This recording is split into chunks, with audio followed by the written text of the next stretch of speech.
Happy Monday, if you're on with me live. We're going to be jumping into a trial that just started today, and that is the Jermaine Bass Jr. trial. And this is in Florida. He is accused of shooting his two kids after putting them to bed. One of them unfortunately passed away, but I believe that is the daughter, but I believe the son is still alive. I don't really know too much about it, but I already have it teed up and ready to go. So we're going to go ahead and start listening to the opening statements. We will be able to skip over some of their breaks because we are just a little bit behind them. So that will be good to be able to not have to sit and wait through those breaks. But then we also have the Monica Cementelli trial coming up in a little bit today. And then this evening, we will be back to the sleepwalking twin murder trial. All right, let me go ahead and put myself in the corner and get this started.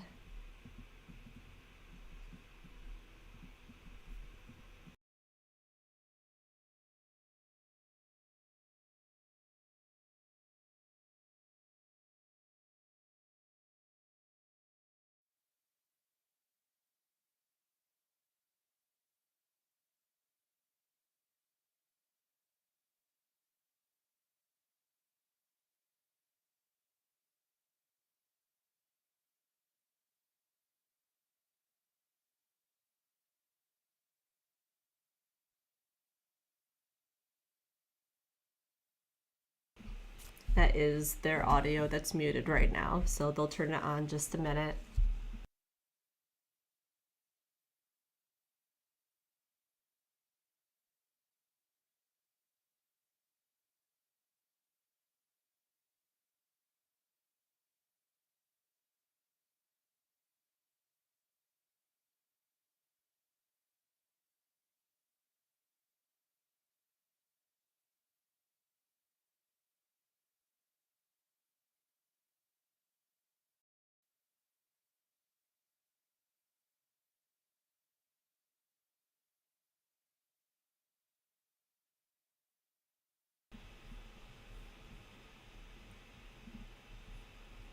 Okay, we're speaking of the 15th juror. Yeah. I think we're, as discussed Friday, is okay. Yes. So go ahead and let him go? Yeah. All right. You want to just bring that one out? Let me just, I'm just going to go back there and tell him. All right. I'm happy that we get to skip through some of this. Looks like it took them quite a while to actually get the trial started this morning. Whole camera video, Fletcher Avenue. No objection. Admitted.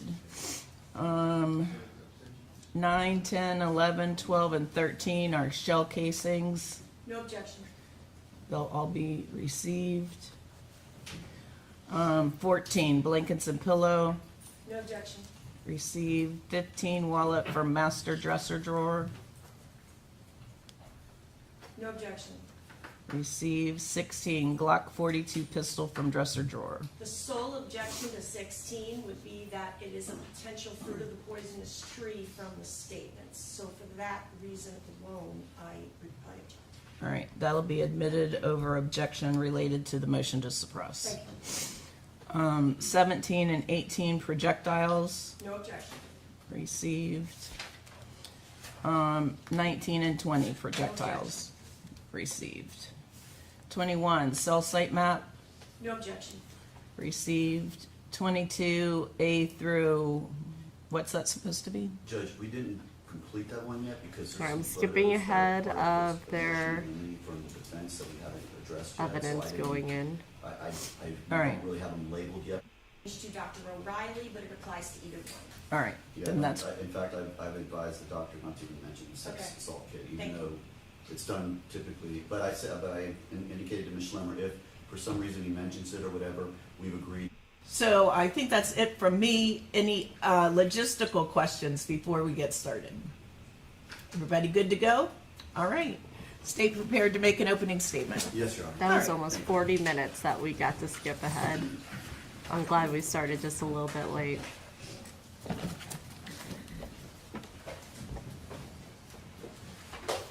The gun discharged. It was an accidental discharge. I was trying to take out the magazine and it went off. They was both in bed. I was in their room. Where was your wife? She was in her room. Those are the words, ladies and gentlemen, of that man seated right over there, Jermaine Bass. Those were the words he told those deputies when they arrived and found these children shot in the head. That was his explanation to them of why 2 children were shot in the head. Accident discharge. I was trying to take out the magazine and it went off. That was his explanation. Ladies and gentlemen, you're going to see this was no accident. This was not an accident. You're also going to hear, he will tell them where the gun is. In the dresser, upstairs, a silver dresser. You're going to hear him tell them. And sure enough, they go there, they find that gun. And ladies and gentlemen, that gun is the murder weapon. That is the gun that fired the bullets into Jayla Bass and killed her. And the evidence is going to show that. He told them right where that gun was, right next to his wallet.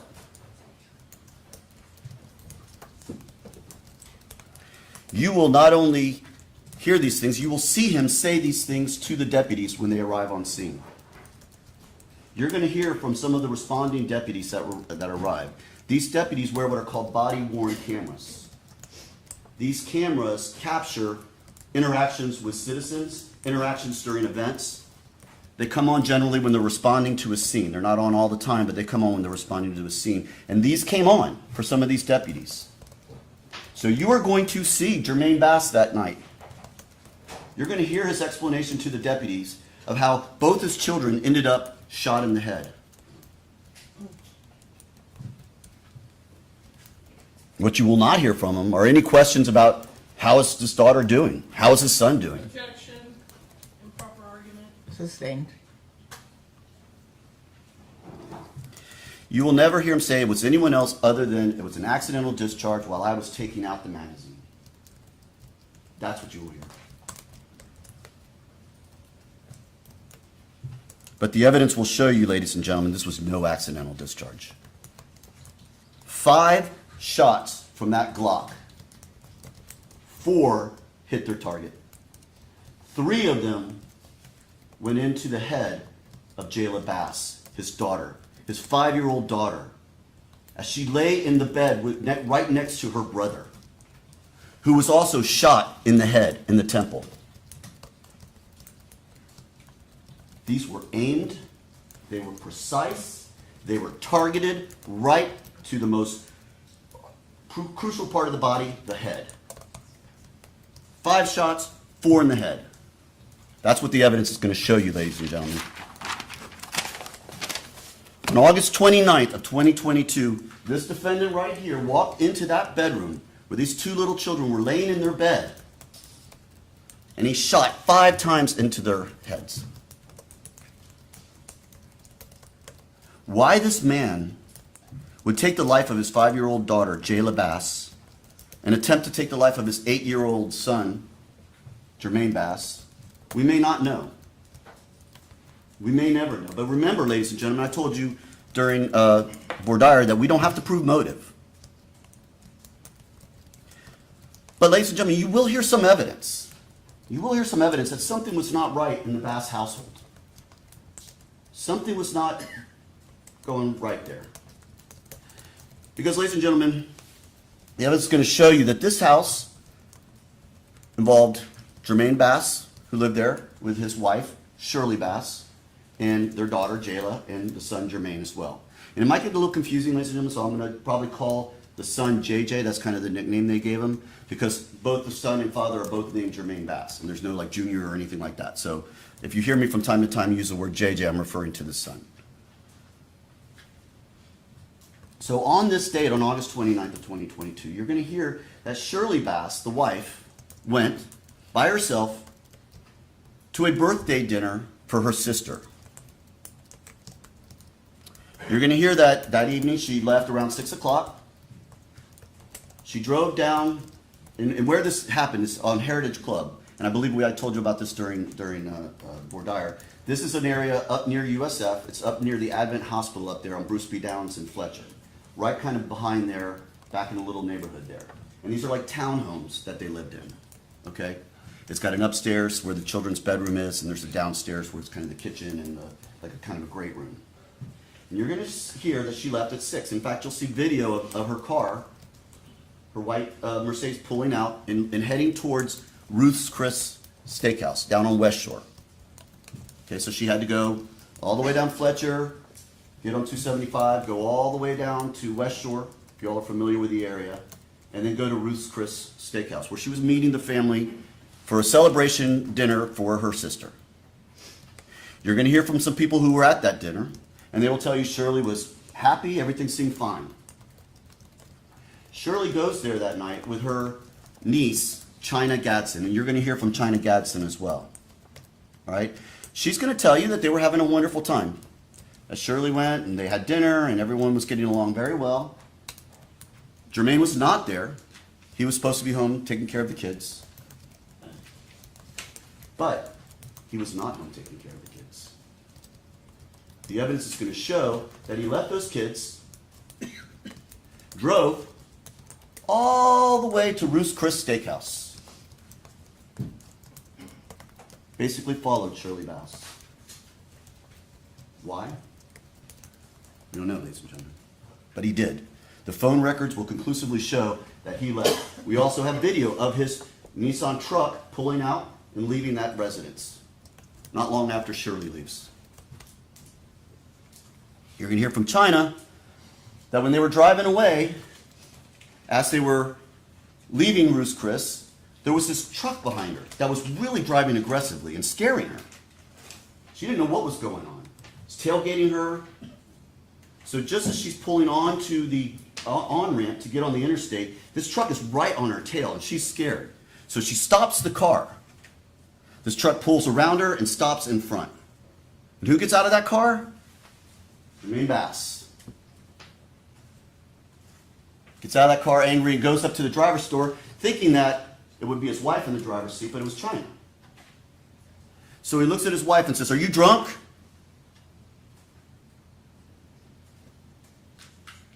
He then goes back into his car and drives away.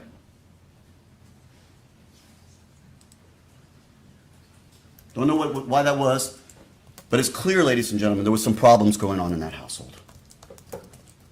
There is evidence to show that there was something going on in that household. And Jermaine Bass, the defendant here, was not happy about it. So you're going to hear that they drive home. Shirley drops off China at her house, which she lived up in that same sort of area. And she goes home. And you're going to see video from an apartment complex. In this video is part of it shows the parking lot area in front of the residence where Shirley and Jermaine lived. And you're going to see the defendant pull in this big truck, park the truck, go inside. A few minutes later, you're going to see Shirley's car pull up. She's going to park the car, and then she goes in.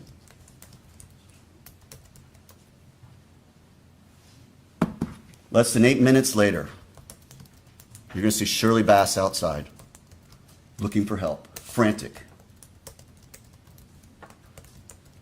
Shots had rang out. Just a few minutes from coming home from this dinner to celebrate her sister. Shots. Those are the shots that killed Jayla. It seriously hurt Jermaine, JJ. You're going to see video of her out there walking around, looking for help. You're going to hear from one of her neighbors, Daquan Evans, who's going to tell you that he heard these shots. It woke him up. So he walks outside and he sees Shirley Bass. And he's on the phone calling 911 and letting them know, "I've heard shots in my neighborhood." And you're going to hear that 911 call. And you will hear Daquan Evans, and then you will hear Shirley get on that phone call. You're going to hear a woman who's frantic, hysterical, It's a very difficult, hard to understand conversation. But you're going to hear her screaming, "My family, you need to get down here. I need help." And she's on that phone with 911. Is the defendant calling 911? No, but you're going to hear evidence that he called another number. After shooting these children, he calls another number, doesn't even call 911. So Shirley's out there, and you're going to hear the whole 911 call. It'll go into evidence. You will have it back there to listen to when you go back and deliberate later in this trial. And you're going to hear that around the 2-minute mark, 2:40 minutes, 2 minutes to 2:40, something changes in Shirley Bass.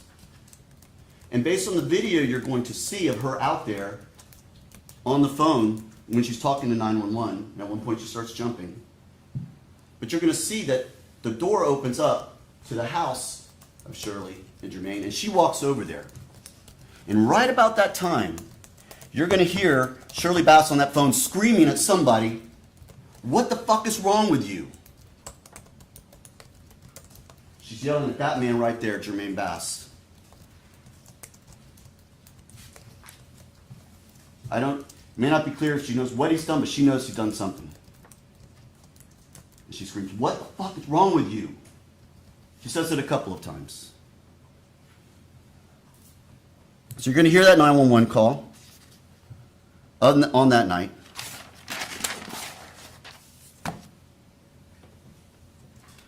And then after that 911 call, the deputies arrive. And this is where you'll see what the deputies see when they get there.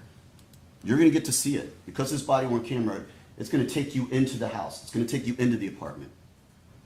And you're going to see how they walk in there. You're going to see Jermaine Bass holding JJ. And JJ's got a bullet hole to his head. He's still coherent. He's still alive. And he's in pain because he's saying, "Ow, my head."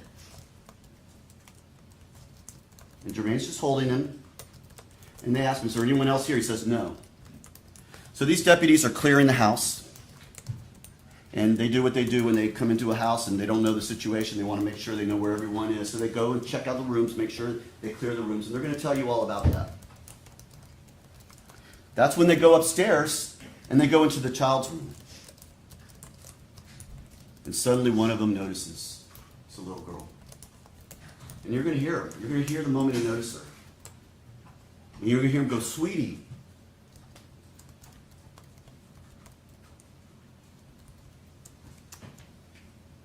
And you will see from the body-worn camera, the deputy reach over to take her off that bed. And he will tell you how he takes her off the bed and brings her down, and they try to administer life-saving support for her, but it's too late.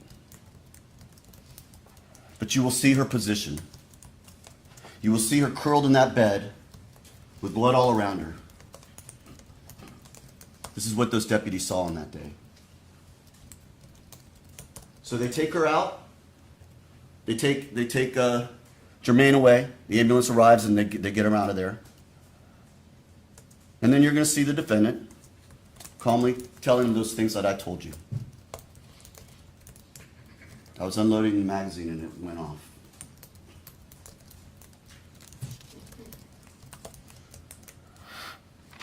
So at this point, they start to collect the physical evidence. And this is where you're going to see all the physical evidence that was collected in this case. You're going to see the shell casings, 5 shell casings that belong to a .380 Glock. All 5 shell casings were found on the bed, the bunk bed in the room. This is a bunk bed. 4 of the casings are found in the top bunk. 1 of the casings is found in the bottom bunk. So again, this is a crime scene. Children have been removed to hopefully save them. And now they are securing the crime scene and they're reviewing all the evidence. And this is what they find.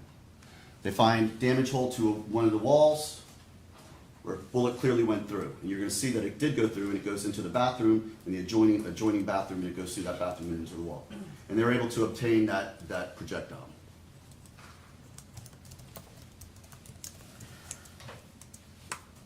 You're going to see pictures of the condition of the residence at that time. You're going to see pictures of a lot of blood. And I want to warn you that you will. okay? But it's important that you pay attention to those pictures and look at those pictures.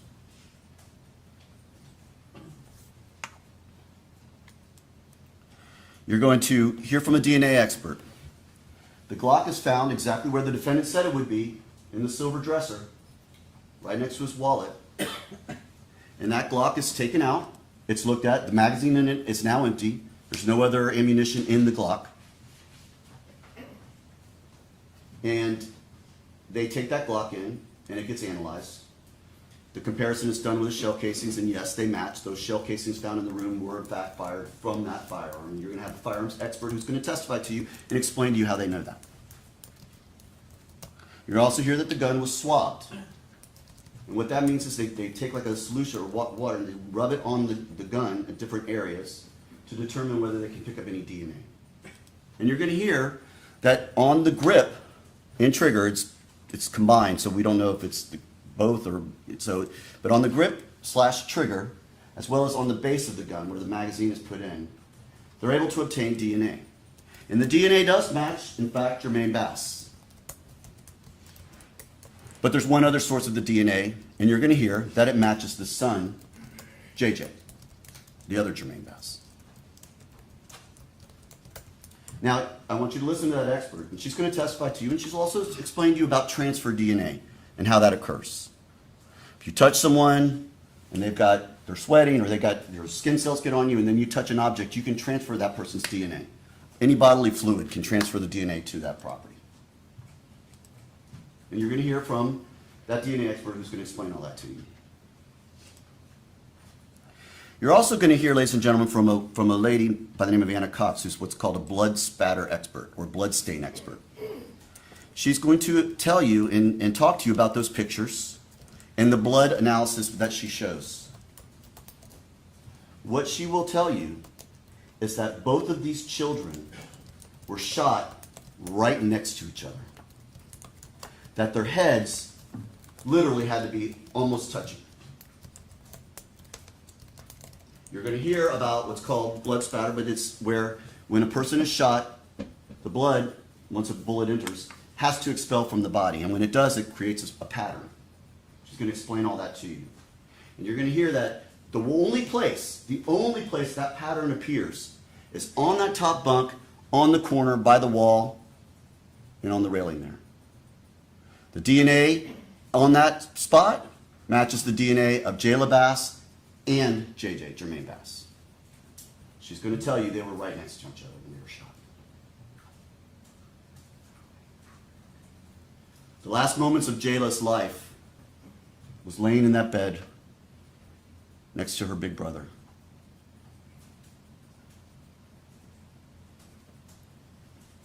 You're going to hear about other blood. Their blood drips down from the bed to the lower bunk bed, creating other patterns. That she's going to describe all that to you.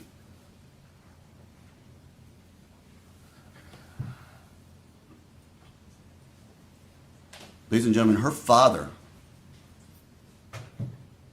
the owner of that gun, wanted these deputies to believe this was an accident.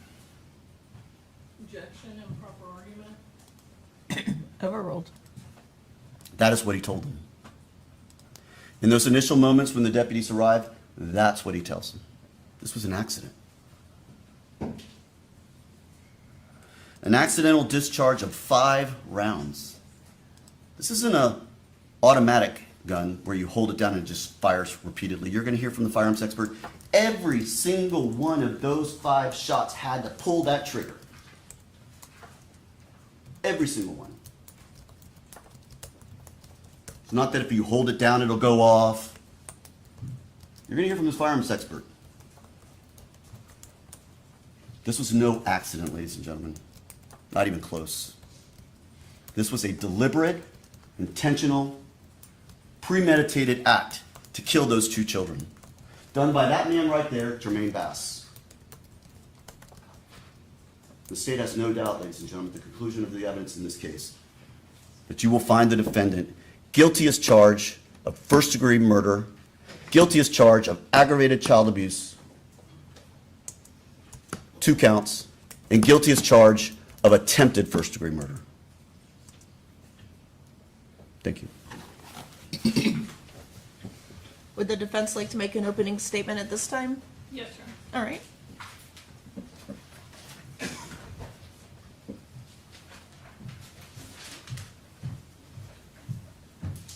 morning. Jermaine Bass, my client, did not shoot his children. What happened on August 29, 2022 was tragic, and you're going to hear a lot of testimony about what happened on that day. And a lot we are not going to be in dispute about with the state. Where it happened, what time it happened, how many shots were fired, things of that nature. You're going to see that there's not a lot that we're going to be disputing about. But the most important part, we are. Who was responsible? Who fired the gun that injured Jayla and JJ Bass? You're going to hear the evidence because as the judge instructed you, what we say is not evidence. The evidence you're going to hear from the witness stand and from the exhibits in this case. And when you hear the evidence, pay close attention to the timeline of the events. When Shirley calls 911 and you're going to hear that call, she is not asking for police. She's asking for an ambulance. She's asking for medical help repeatedly, and you will hear it for yourself. Mr. Terry stood up here and said that he wants you to believe that it's an accident, but pay attention to what Shirley says as well about what happened. The 911 operator is continuously asking her, who fired the gun? Did somebody drive by? And pay attention to what her answers are close in time to the events. When police start their investigation, pay attention to who the police are able to talk to right away and who they have to wait to speak to. This story about Jermaine on the highway with China Gadsden and Shirley Bass doesn't come to police attention until over a year after the incident. Pay attention to who's cooperating. You'll hear from the lead detective in the case and the efforts that he made to speak to Jermaine, to JJ, and to speak to Shirley about what happened. You'll hear, obviously, that after this happened and JJ was injured, he was in the hospital for a while. And then they made efforts to speak to him once he was released. You'll hear from Detective Gabbott that Shirley was uncooperative when they tried to interview her son, that they were not able to investigate her phone because she never turned it over to law enforcement for them to look at any kind of communications that were happening that night. Shirley does not call 911 from her phone. She goes across, and the phone that she is using to dial 911 is Mr. Evans' phone, an across the street neighbor. You're going to hear that Detective Gabot had difficulty reaching out to Shirley, that they made efforts to interview JJ at the Mary Lee House.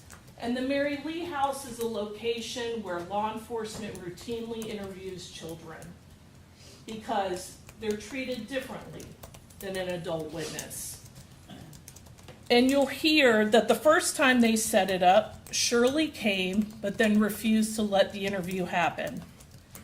Then they tried again that afternoon, and you'll hear that JJ was disruptive, that he refused, that he walked away, and he didn't talk to them. They tried to set it up again on a later date, and he did not appear. Finally, detectives had to serve Shirley with an investigative subpoena. They tried to get her to cooperate voluntarily, but then they were trying to force it. An investigative subpoena is not an invitation, it's a demand. So she brings him in. And when they do, he says that he does not remember what happened on that night. And that's where we're left. You're not going to hear from JJ because the state and I, the defense, agree that if he was to come in, all he would say is that he doesn't remember what happened that night. So you're not going to hear from him.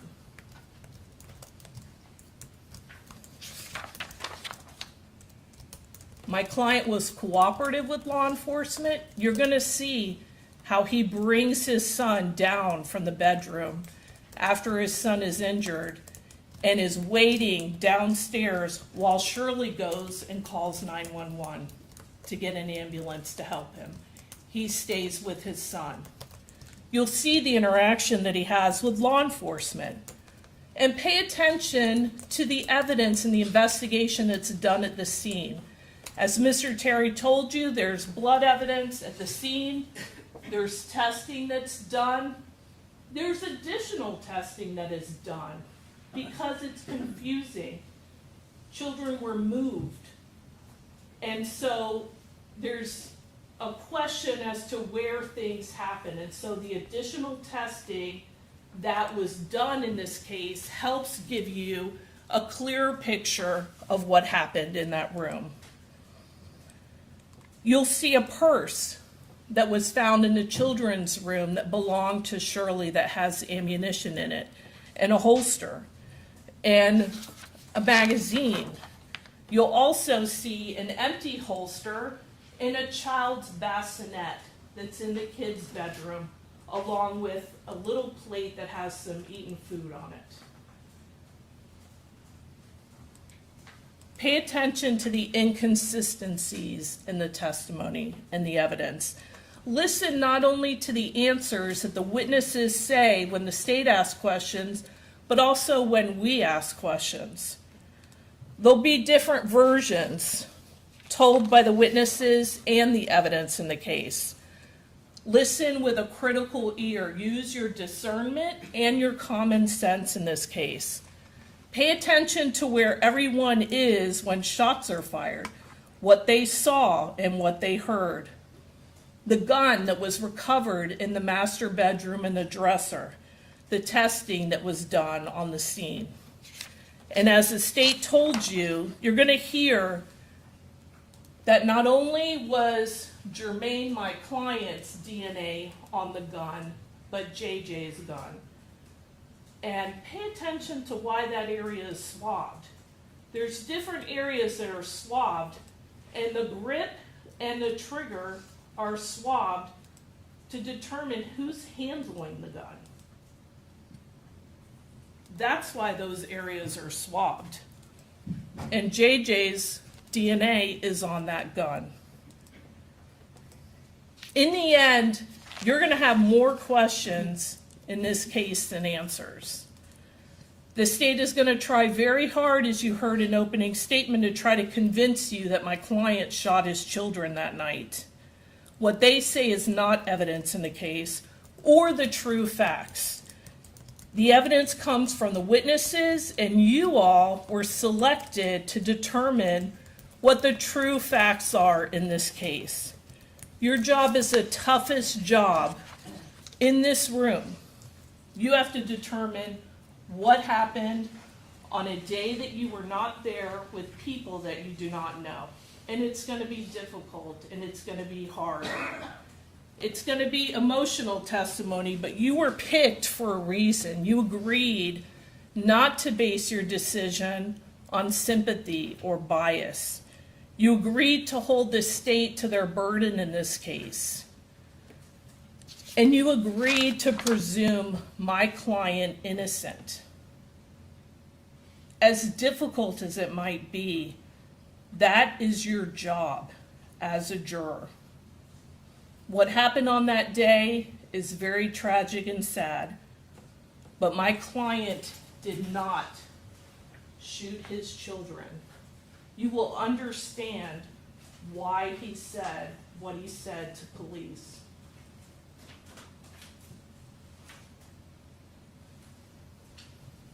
At the end of the case, After listening to all the evidence and the law, you will agree and find Jermaine Bass not guilty. Thank you.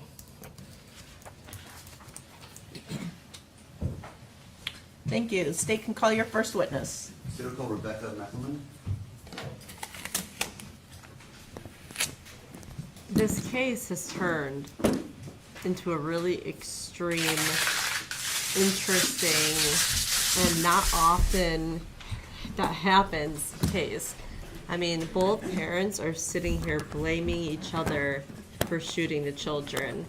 Rarely do you see that happening in court.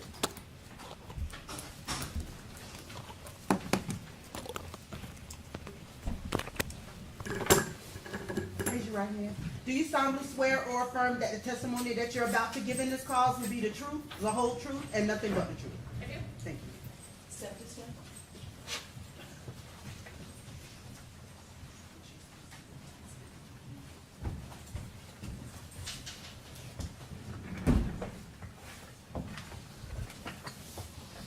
Hi, good morning. Good morning.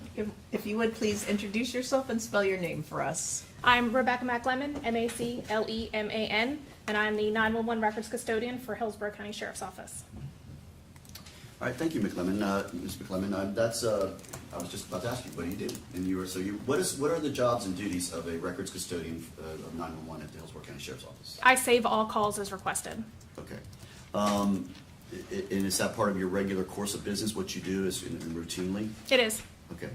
And explain to the jury, if you can, how these 911 calls are recorded, how they come in, and all of that. They're recorded automatically from the time that the call is answered and then end when the call is disconnected. In that call, we get all kinds of information: date, time, call taker, location, phone number, address, and any other information that we may gain from that. All right. Now, you're not the one who's answering these phones. You're just in charge of recording them, correct? Now, yes. Now, okay, but there was a time when you did that? Yes. Portion. Okay. Have you had an opportunity to listen to a recording in this particular case? Yes. All right. And was that recording regularly kept in the course of business at your work? It was. All right. And I'm going to show you what's been marked as State's Exhibit number 1 for identification. You recognize that? I do. All right. And is this the actual recording you listened to? It is. And is this a true, in fact, recording of the 911 call that was taken on that day, August 29th of 2022? It is. Judge, move to publish this at this time? Sure.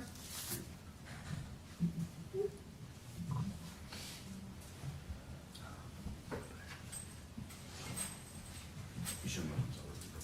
That's right. That's right there.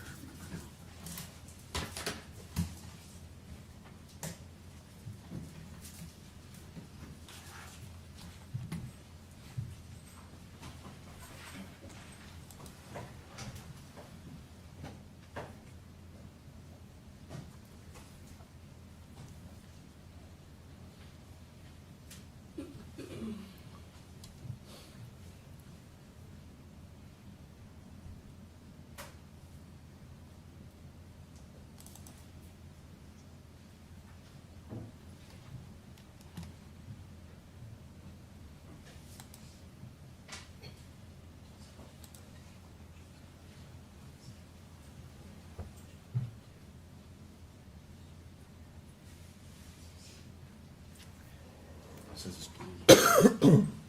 So I'm here.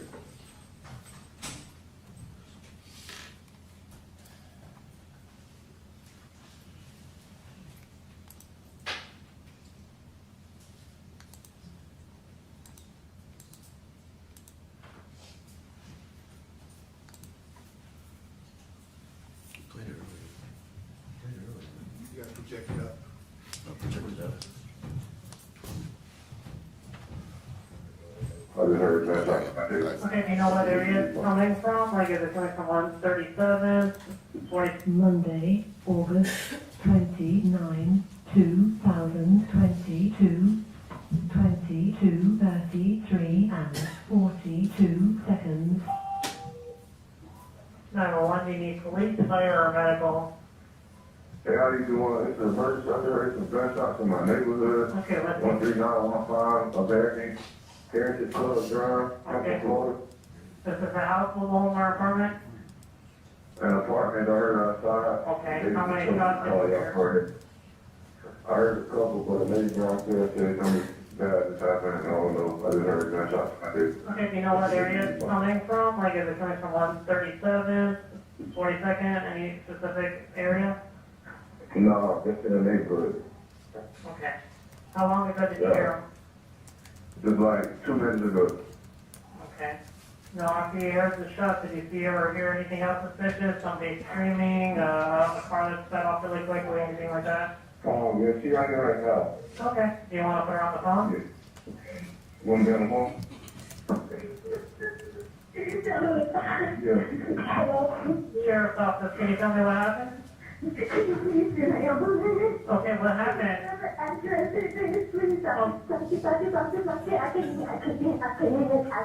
Yes, but I'm getting them on the phone, okay? What happened?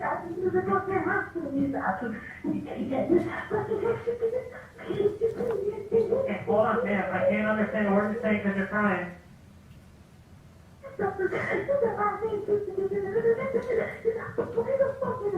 Okay, ma'am, hold on. Take a deep breath. I can't understand you when you're crying like that. Take a deep breath. What happened? Listen, I just need you to something, whatever for the address, say, just please. What happened? I have to call it. What happened? Did somebody get shot? Someone shot my whole family. Someone shot who? Oh, family, just go. Can you please just go? Yes, ma'am. Take a deep breath. Ma'am, listen. Stop.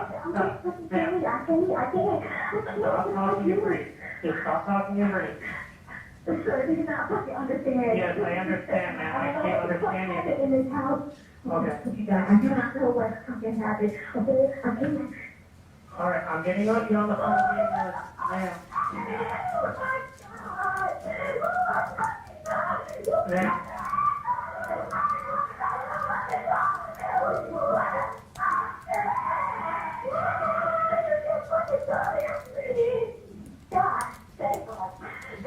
Ma'am, what's going on? Oh my fucking God. You fucking did that. You fucking asshole. This man was playing with the fucking gun. I don't know what the fuck happened. Where's the gun? Ma'am. Hello, ma'am. Ma'am, stop yelling and talk to me. Who has a gun? Ma'am. Ma'am, the cops are already on the way. You need to answer my question. So who has a gun? Ma'am, stop yelling and talk to me. Who has a gun? Okay, where is he bleeding? Ma'am, the call's already in.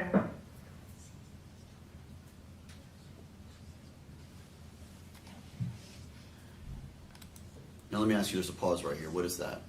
She disconnected. Okay. And then she calls back, or someone from that number calls back. Is that correct? Correct.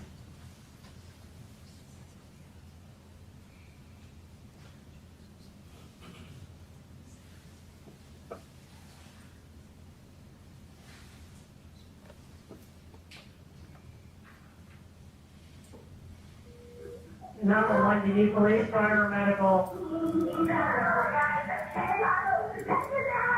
Hello? Hello, ma'am. Okay, I have deputies on the way. Where is he shot at? Okay. Okay, the ambulance and cops are on the way. Where is he shot? Oh my God, in his head. Can you fucking call? Okay, who shot him in the head? Oh my God. Who shot him in the head, ma'am? Okay, nobody, was it a car that drove by? No. Okay, is this somebody you know? Somebody from the house? Yeah, we was in the house. Put him in the fucking gun out, and I found ran. Where did he go? He was supposed to be in bed, but he wasn't asleep. Okay, the person with the gun, where is he at right now? Tell me. Ma'am, I have every deputy on the way right now. I need to know where the person with the gun is. gotta leave him alone. You don't touch him.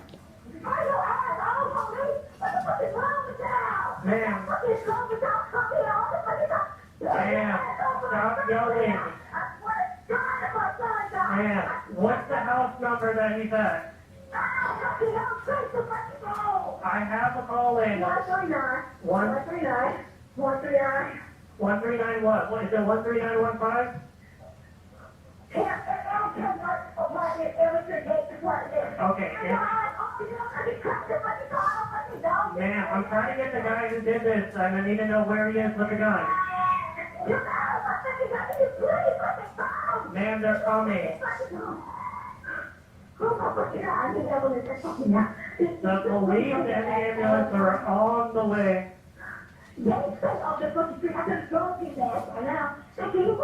Okay, well, they're coming. They're coming, lights and sirens, emergency. So where's the guy with the gun? Ma'am, where's the subject with the gun? I got 2 deputies on Brewski Downs right now, so I need to know where the guy with the gun is. They're both coming. The police need to secure the scene so the EMS people are safe. I need to know where the guy with the gun is. Okay, the person with the gun, where is he? And it cuts off there. Was that, who hung up there? She did. Okay.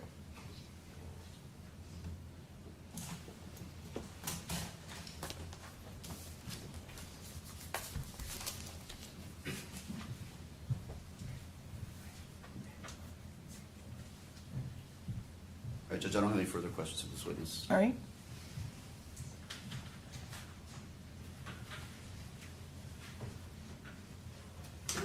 Morning. Very briefly. So this is 2 separate calls because you have the first call, there was a hang up, and then the person calls back. Is that correct? Correct. Okay. Thank you. I don't have any other questions. All right. Is she released? Yes, sir. She is. All right, you could step down and you're released from your subpoena. Thank you. Call your next witness. Say we'll call Daquan Evans.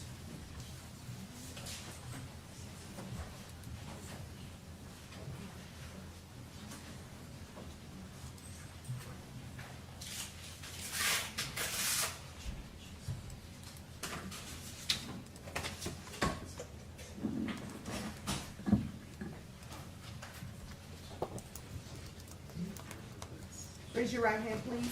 Do you solemnly swear or affirm that the testimony that you're about to give in this cause will be the truth, the whole truth, and nothing but the truth? Yes, ma'am. Thank you, sir.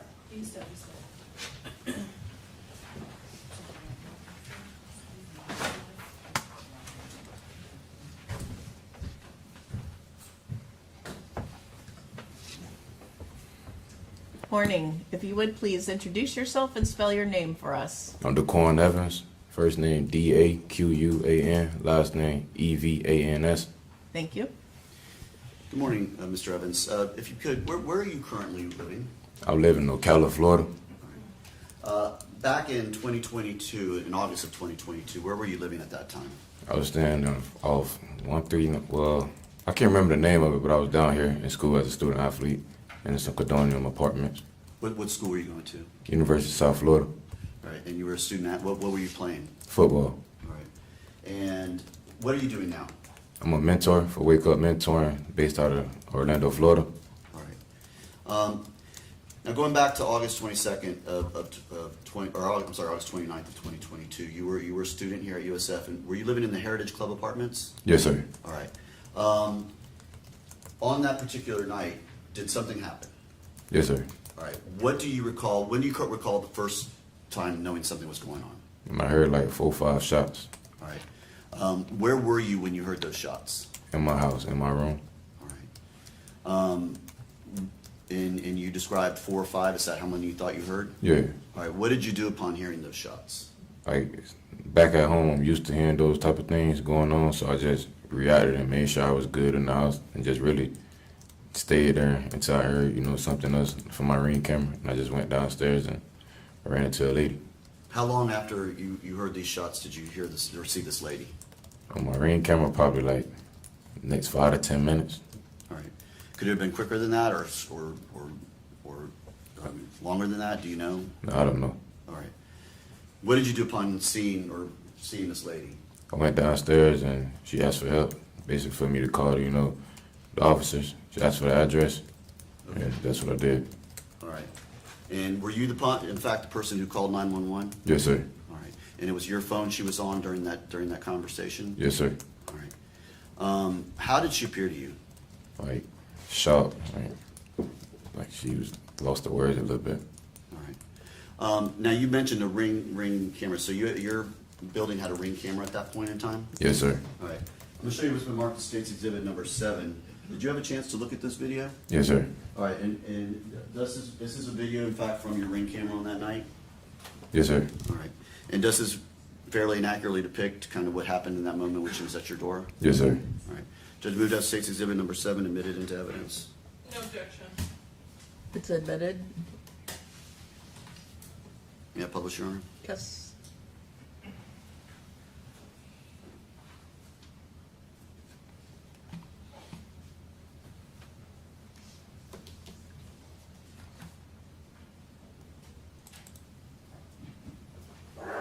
What is the address? 13915. So that's all the ring camera was able to record on that particular moment? Yes, sir. And that woman out there, that's the woman who you gave the phone to when you were talking to 911? Yes, sir. Now, you said on the 911 call that the shots were about 2 minutes before you called 911. Would that be about right? Yes, sir.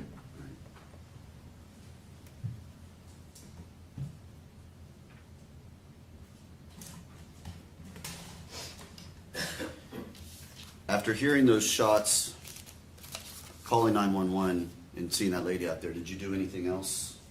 I went back to sleep. Okay. And did you eventually talk to officers or detectives in the case? That I can remember, I know a detective came back to my house, I think a couple of days later, and she got the ring footage. That's She all. got the ring footage from you? Yeah. All right. Judge Birmingham, one moment. Yes.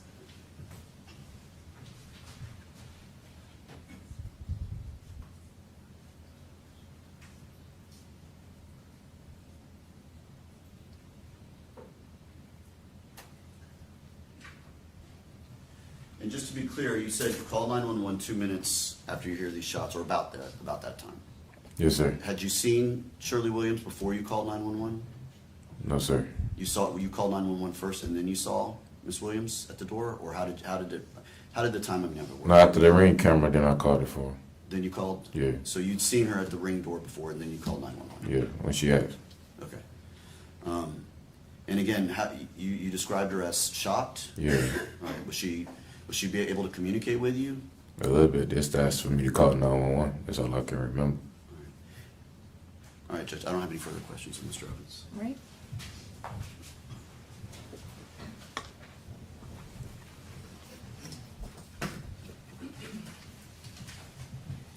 Good morning, Mr. Evans. Come on. Now, back in August of 2022, you were living at that Heritage Club Apartments. Yes, ma'am. How long had you lived there at that point?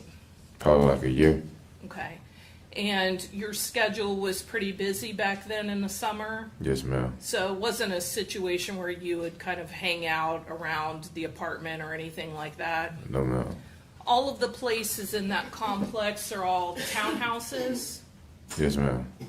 And you lived there with a roommate? Yes, ma'am. Did your roommate ever come out or do anything when this happened? No, ma'am. He was asleep. Okay, so you were asleep also when you did hear the shots? Yeah. Once I heard him, I woke up. Okay, and you said that you came downstairs, so your bedroom, I assume, is upstairs? Yes, sir. Yes, ma'am. And then you come downstairs and end up coming outside? Yes, ma'am. Did anyone come to your door, or was she there at your door as you were walking out? Just when I opened it right there. Okay. And the person that you saw that the state is describing as Shirley Williams, she wasn't someone that was known to you, right? I don't know her at all. Okay, so you didn't know that they lived across or anywhere that never had any contact with them? No, ma'am. The setup of the complex that you were at, your townhouse building, there would be like a couple of townhouses right next to each other. Yes, ma'am. And yours was, I believe, the second one or the first one? Probably the second or third one, because it's in the middle. Okay. And then there's like a walkway or a sidewalk, and then there's townhouses across from you, and you all face each other. Yes, ma'am. Okay. Then if you were to come out of where your townhouse is and turn, that's the parking lot where you would be assigned a parking spot or whatever for your unit. Yes, ma'am. And then the parking spaces across from your parking space would be assigned to the units that are next to that. Yes, ma'am. And it almost forms like a T, right? Like you guys would be across from each other, and then there would be other townhouses that are kind of dead end from where you were. Yes, ma'am. And if you kept going past your townhouse, there would be like a pool and other units that way, right? Yes, ma'am. When you first came out, was there anyone else out there besides this woman? Not that I remember. Okay. And you end up being the one that first calls 911. Yes. And then as you're talking to the operator on 911, you end up handing the phone over to the female who came to your door. That I can remember, yes. Okay. And you don't have any other contact other than maybe at some point getting your phone back. No, that's all. Okay. So you go back to sleep. You don't know anything else about what happened. No, ma'am. And as far as this person appearing to be in shock or anything like that, you don't know her, but that was kind of your first impression of her demeanor at that time. Yes, ma'am. If I could have one moment. Yes.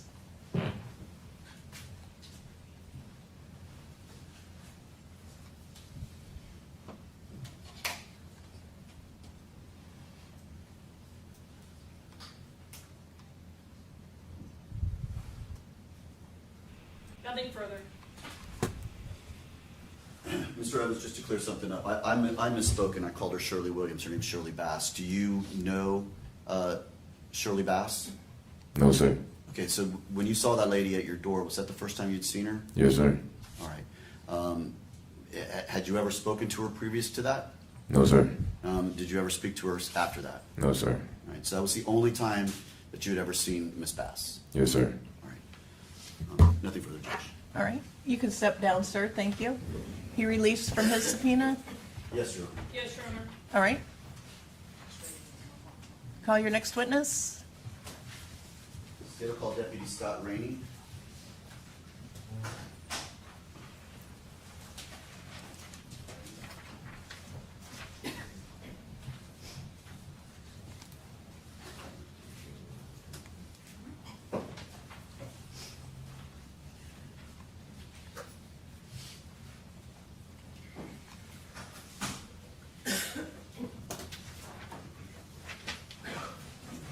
Judge, will we approach just for a second? Sure.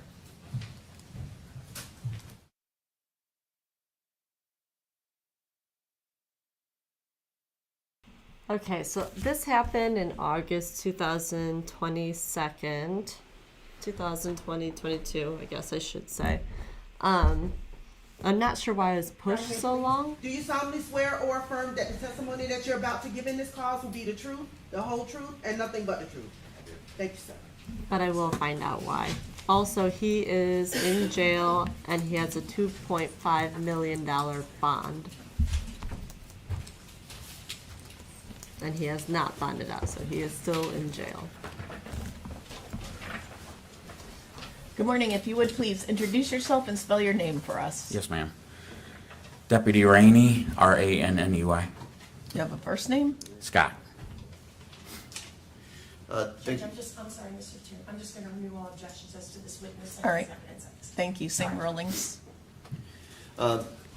Deputy, how are you currently employed? At the District 1 office as a patrol deputy. All right. And you work for the sheriff's office? Yes, sir. How long have you been working with Hillsborough County? 15 years. All right. And what are your duties as a patrol deputy? To answer calls when they come out, answer calls for service. All right. And what was your position back on August the 29th of 2022? I was an FTD, And what does that mean? a field training deputy that trains the new deputies as they come on. All right. And who were you training at that time? Deputy Rahman. All right. And when you're training a deputy, do you work together with that deputy? Yes, sir. All right, so you all ride in the same car, Yes, sir. and you go to the same scenes together? Yes, sir. And if he has questions, does he ask you what to do? Yes, sir. All right. And how long had you been working with, who were you working with on that day? Who were you training? Deputy Rahman. All right. How long had you been training Deputy Roman? There's different phases. We were in 4th phase at that point, which is a 2-week period, and we were on the 1st week. Okay. And once he's done with that phase, does he go out on his own at that point? Yes. All right. So he was nearing the completion of his training at that time. Yes. All right. Deputy, what zone were you working back on August 29th of 2022? Alpha 4. And where is that zone, if you can explain to the jury where Alpha 4 is? Alpha 4 is from Nebraska to Del Mabry and from Fowler up to Bears. Okay. Does the Heritage Club apartments, did they fall within your zone? No. Okay. Why did you respond to the Heritage Club apartments on that night? Or did you respond to the Heritage Club? Yes, we responded because we were closer to the district that time, which is closer to where those apartments are. And because I had a recruit, that is a very good call for a recruit to go to. Okay. So you can respond to other zones if there's an emergency and you need to go there? Yes. All right. And it happened to be that you were kind of close to that area at that time? Correct. All right. Where is this area, Heritage Club apartments located? It's off of 37th Street. I'm gonna. If you show me one time, I'll remember from you. Push that in. Send it. I got you. Okay. I'm showing you what's already been admitted as State's Exhibit 26A for identification, and I'm going to ask you to take a look behind you at the overhead at the video.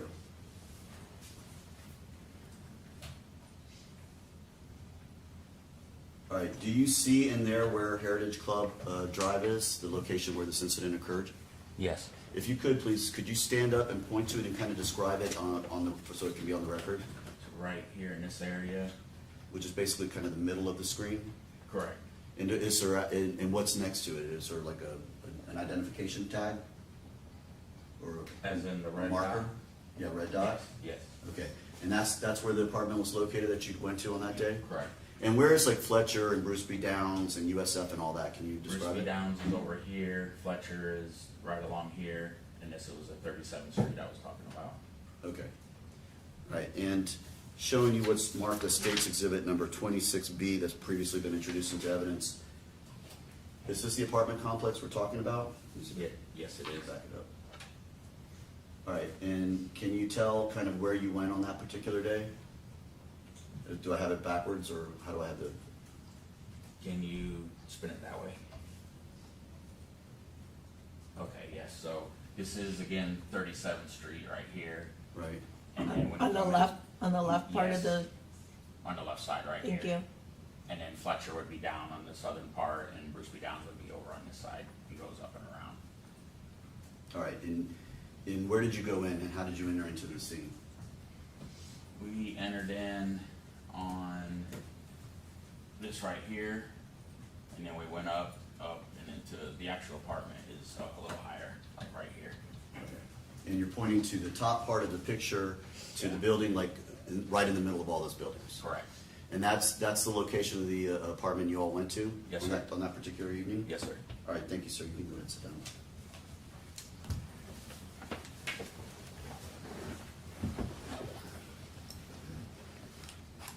What did you believe you were responding to? What was the call about? The call just went out as a shooting call, but it didn't give a lot of details. It didn't say, who was a victim or anything. It just said somebody was shot. All right. Were you one of the first units to arrive on scene? Yes, sir. There was approximately 4 of us that got there close to the same time. Who were the other deputies who responded at the same time? Deputy Jones, Deputy Rahman with me, and Deputy White. Okay.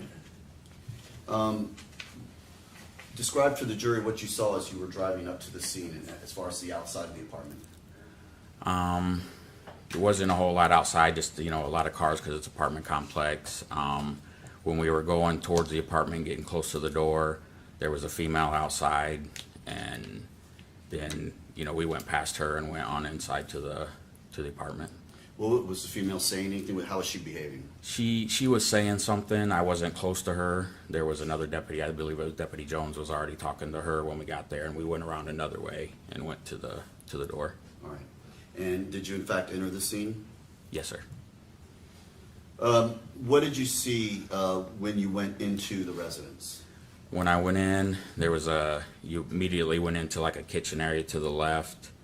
There was a TV on the left side and a couch on the right side, and there was a gentleman sitting there holding a juvenile in his arms. All right. And what did you do at that point? At that point, we went up to him to see what was going on, and you could see blood on the juvenile's head. So we were trying to figure out where the blood was coming on, figure out what was going on, and had my recruit go out and get a med bag and start, treating him. Okay. And did you speak with this man? Yes. All right. And what did he tell you happened? He told me that there was an accidental discharge and the gun went off and hit the child. All right. Did you know about another child upstairs? Not at that time, no. Okay. When did you first hear about the other child upstairs? When Deputy White came downstairs and said that there was another victim upstairs. Had the defendant, Mr. Bass, ever said anything to you about this other victim upstairs? No. All right. Did you ever go upstairs?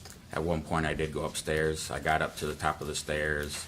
I was able to see that there was enough deputies up there treating the other child, so I went right back downstairs. Were you wearing a body-worn camera on that day? Yes. All right. Explain to the jury what a body-worn camera is, how it works. So a body-worn camera is the camera for a normal call that you go to, you have to turn it on yourself, but anytime like we pull out our weapon, turn on your taser, turn your lights on your car, it automatically comes on, but we use it every single call we go to, we turn it on. And it records everything. It can see everything we see, it sees. Are you in fact wearing a body-worn camera right now? Yes. Can you point it out and show it to the jury where it's located? It's right here. The record reflect he's standing up and identifying like a black box in the center of his chest. Yes. I'm going to show you what's already been introduced as State's Exhibit number 2. Did you in fact review this? Yes, I did. Okay. And is this in fact a copy of the body-worn camera you were wearing on that day? Yes. All right. And does it fairly and accurately depict what you saw when you arrived on scene? Yes. All right, Judge, I'm going to publish it now.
Nobody else is in the house. Right? Hey, can you two go to help him? Let's clear up here. Alright, paramedics are coming right now. Oh, please, now. What happened? What happened? What happened? The gun is shot. Okay, okay. Somebody got a med bag. Get a med bag. Oh, God, no. Please, hurry. They're coming. They're coming. 52 on EMS. Hey, can you hear me? They're here. They're coming. They're coming. Yeah, they're already cleared upstairs. We cleared it downstairs. It's okay. It's okay. Not yet.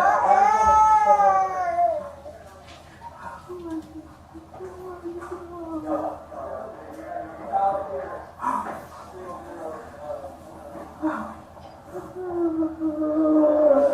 in there, buddy. Come on, hang in there.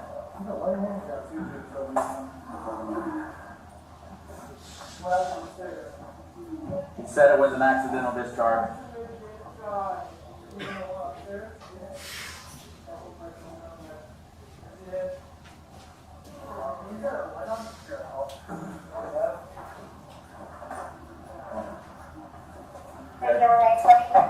Thank you. 46 station, number 1025, and the house is clear. Okay. On. Out 47, be advised, there's another gunshot victim upstairs. It's a juvenile female.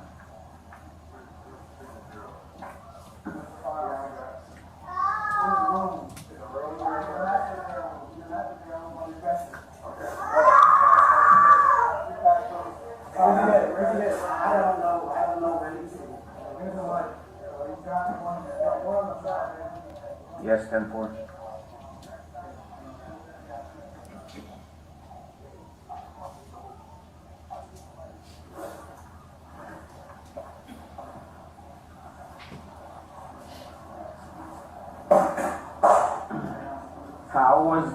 How did the accidental discharge happen? What happened? It was going, I was... From you or somebody else? I was trying to take out the magazine and it went off. Alright, we'll get it figured out. Just stay calm for now. What happened upstairs? Nothing happened upstairs.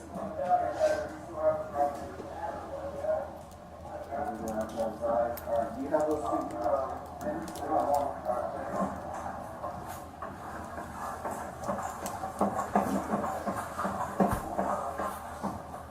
Hey, we still have to get that sent to yours, so make sure you check that back out. Got you.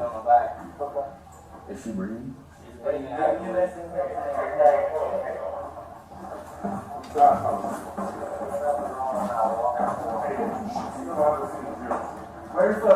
Where's the doctor right now? Be honest. It's upstairs on the dresser. On top of it, or in the dresser? On top of the dresser. Where it should be in the dresser, in that silver dresser. In the middle, in the master bedroom. Yes. You gonna go check it one second? Gotcha.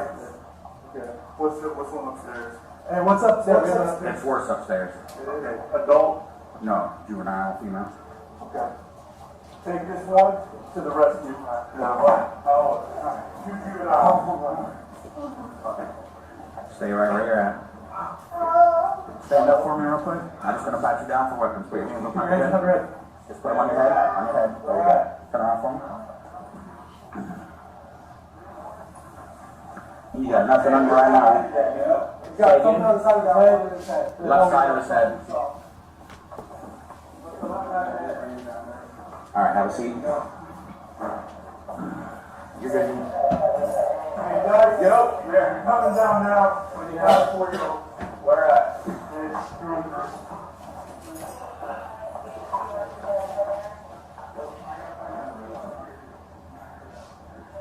So you're saying that whatever happened to him, is that your son? Both of those are my kids. Both of those are your kids.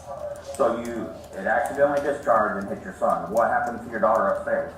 The same thing. They was both in the bed together. They were both in the bed together? Yes. I think our range, you know what? You're saying both kids were in the bed together and you were in their room? I was in there.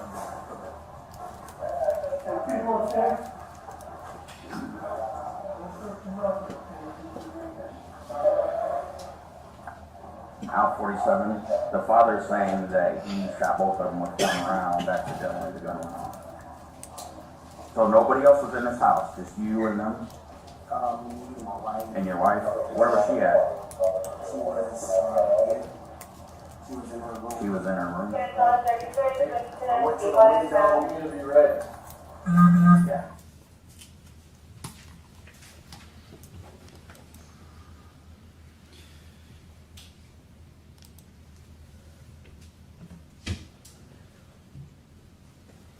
Deputy, was Mr. Bass eventually taken into custody at that point? Yes, sir. All right. Did you have any further involvement in this case? No, sir. May I have 1 moment, Your Honor? Yes. Judge, I'll pass the witness. All right.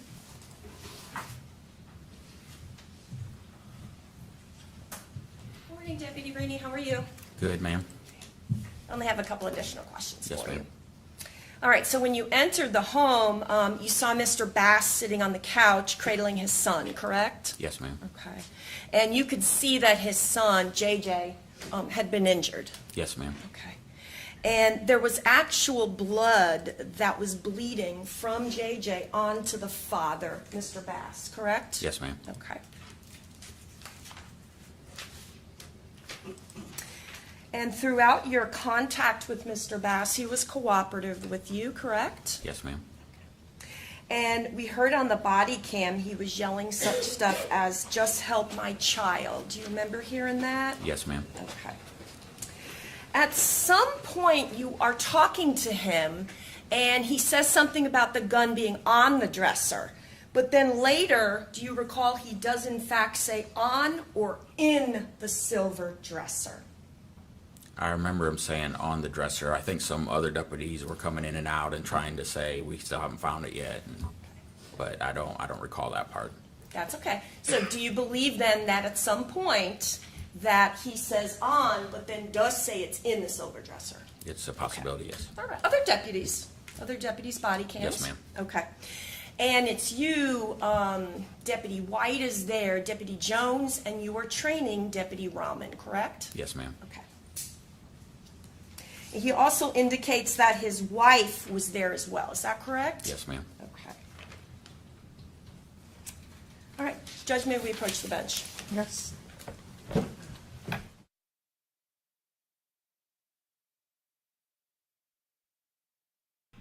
How interesting that the defense in their opening statement 100% was trying to say that it was Shirley who did this to the kids. And yet there's clear audio that Jermaine had definitely told the police that he was holding it and it went off. So the defense opening with that is only going to hurt them because it clearly contradicts what he said happened at the time.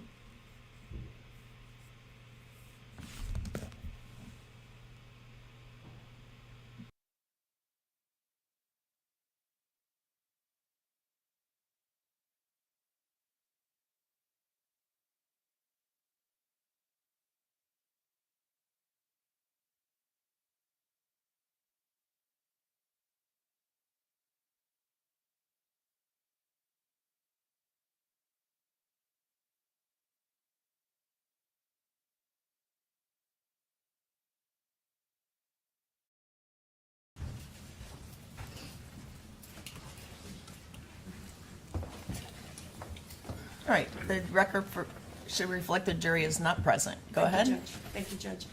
Just state your name again so we know who's testifying. Deputy Scott Rainey. Okay.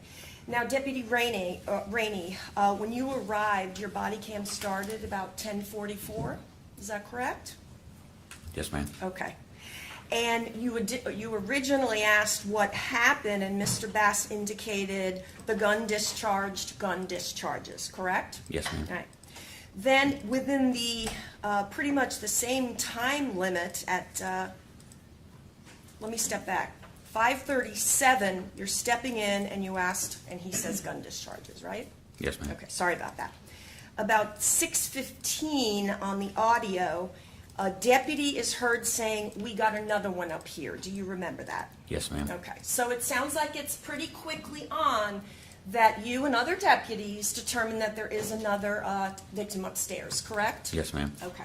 Now, at some point, I see you, I believe you to be walking outside, and you must be talking to, like, other deputies on your radio? To dispatch. Dispatch? Yes, Okay. ma'am. Is that like a separate from your body cam, or how do you do that? That's connected to your radio, yes. So dispatch calls through, but the camera can hear and still everything that it's being said, yes. Okay. Now, at this point, before you do that, Mr. Bass has only made the statement that the gun discharged, correct? Yes, ma'am. Okay. And then, in fact, when you step outside, correct me if I'm wrong, I hear you say, the house is clear, and then you say, somebody says something, and then you're saying, yeah, we know about the second victim. Do you remember that? Yes, ma'am. Okay, all right. At that point, at some point, when have you might be doing other stuff, you walk back in, and that's where you get more specific with Mr. Bass concerning, tell me more about this, who did it, how did it happen, where were you, where are the kids? Fair? Yes, ma'am. Okay. Now, you testified in a deposition, Mr. Thierry and I were present and we asked you some questions, correct? Yes, ma'am. Have you had an opportunity to review that before you testified today? Yes, ma'am. Excellent. Okay. Now, let me ask you this. You decided that at a certain point, Miranda needed to be read, correct? Yes. Okay. The jury's not here. We can talk about that. And you had, I believe, Deputy Rahman do that since he's in training. Yes, ma'am. Okay. And I had asked you in deposition what made you decide that point, and do you remember telling me, and is it your testimony today, that you were getting information that the house was clear and that you had determined or y'all knew there was a second victim? Is that correct? Yes, ma'am. Okay. Once you knew that, you knew the house was clear, and you knew that there was a second victim, that's afterwards when you walk back in and you have conversation more specifically with Mr. Bass for a little bit of time, maybe 1 or 2, maybe 3 minutes, right? Yes, ma'am. Okay. And then the later time, Deputy Rahman reads Miranda. Yes, ma'am. Okay. Now, let me ask you, when you had stepped out, you knew the house was clear, and you had said, we could hear it, the house is clear, house is fine, there's a second victim upstairs. Is it not true that Mr. Bass was not free to leave at that point? You could look at it that way, yes. Okay. And in fact, do you remember testifying in deposition to that? Yes, ma'am. Okay. You remember being at the motion to suppress, where we all kind of agreed to the judge who had your deposition that you said when you had those 2 factors, you had not read Miranda and Mr. Bass was not free to leave, correct? Yes, ma'am. Okay. And you're admitting you're asking him questions. I don't remember asking any questions after he no, was no. read Miranda. Yeah, no, sir. I'm talking about before. Sorry about that. You're asking him specific questions. At that point, I didn't tell him he wasn't free to leave yet, no. No, I understand. What I'm saying is, after you get the information that the house is clear and you get the information there's a second victim, you go back inside, you're asking him additional questions, correct? Yes, ma'am. Okay. The questions as we've discussed, and it's at that point he said he basically did it, he was cleaning the gun, etc. Yes, ma'am. Okay, all right. Sorry about that. We're talking a little bit earlier. All right. May I have just a moment?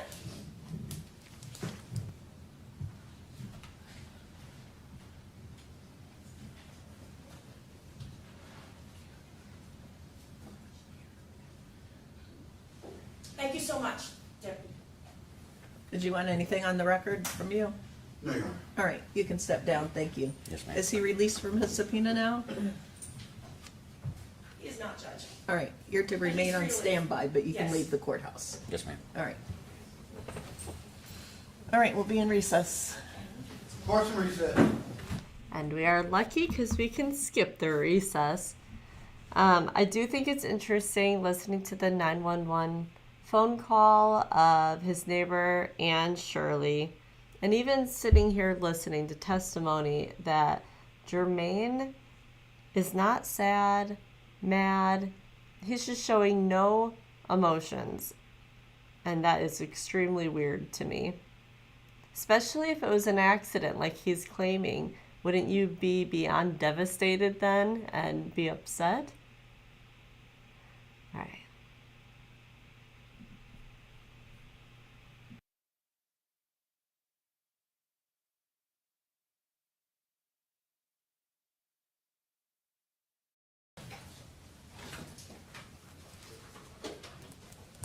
Raise your right hand, please. Do you solemnly swear or affirm that the testimony that you're about to give in this cause will be the truth, the whole truth, and nothing but the truth? I do. Thank you, sir.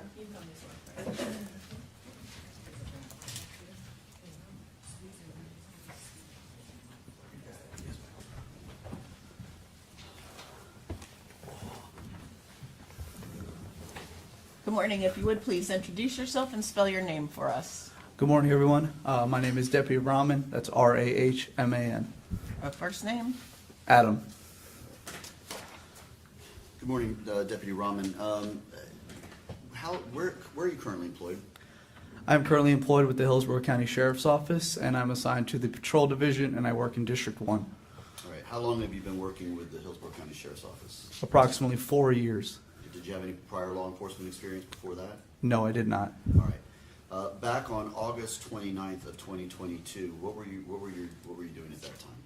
I was assigned to the Patrol Division that night, and I was completing just one of my normal 12-hour shifts. Okay. What are your general duties as a patrol deputy? We handle various calls for service, we conduct traffic stops, and we do proactive policing to deter crime.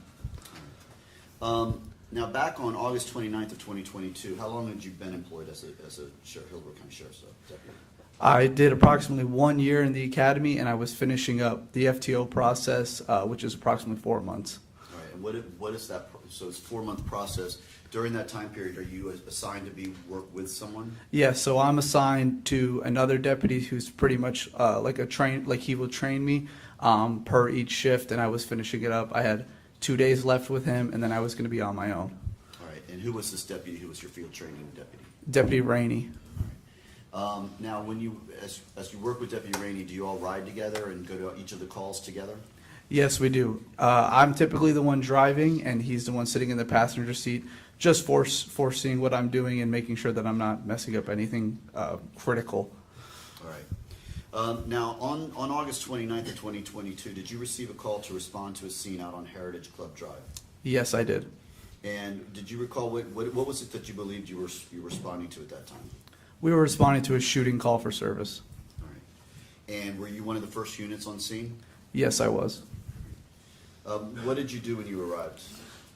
Well, once we arrived, we coordinated with the other deputies that were on scene, and we made a tactical entry into the living room.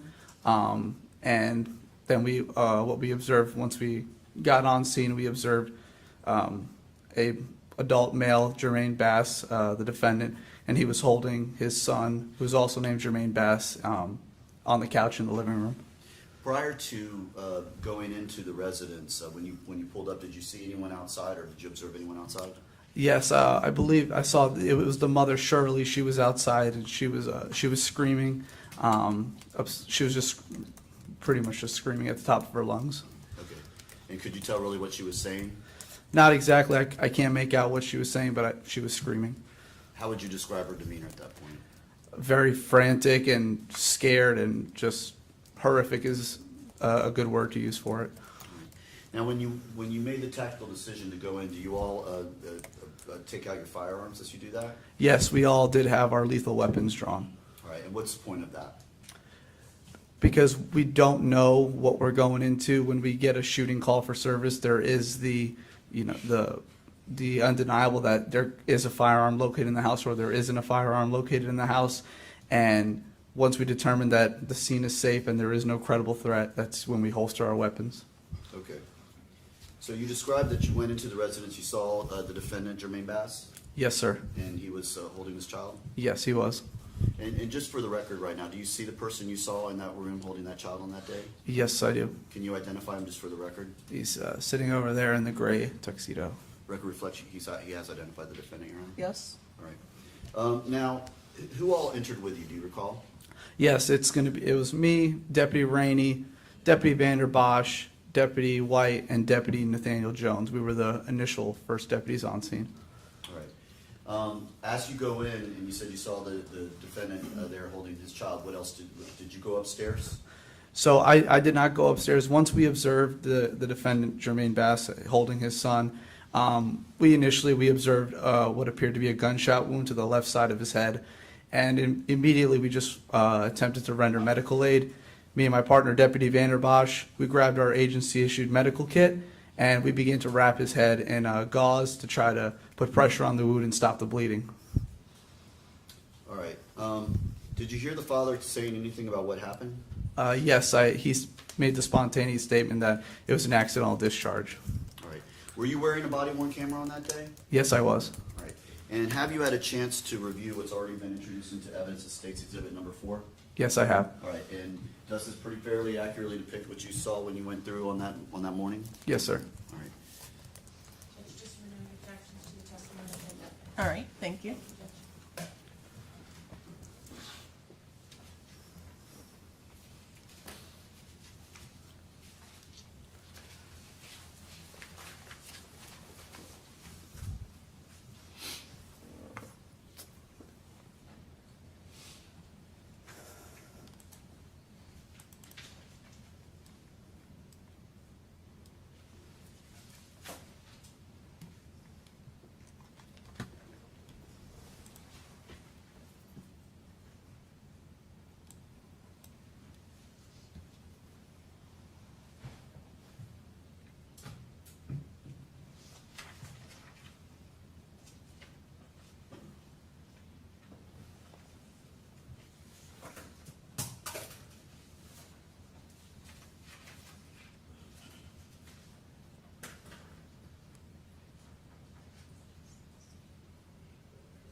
Hey, can you see where we help him?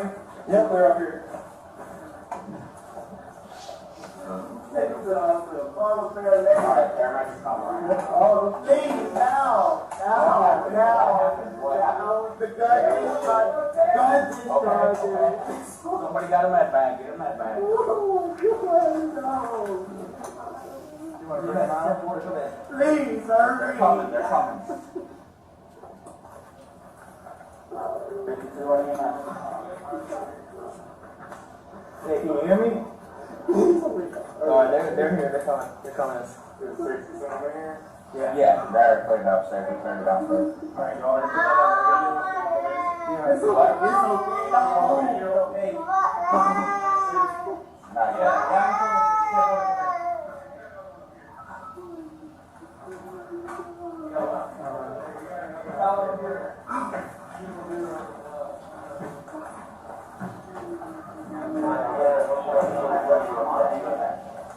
We got 2 GXOs in. What happened upstairs? Said it was an accidental discharge. Accident discharge. Even the one upstairs? Yes. Where's he at? Oh, we got a light on? Here, I'll give it out.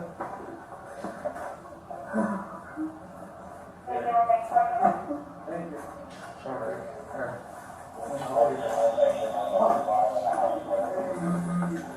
You got that? Okay, well, we got this band track. Want to throw this on?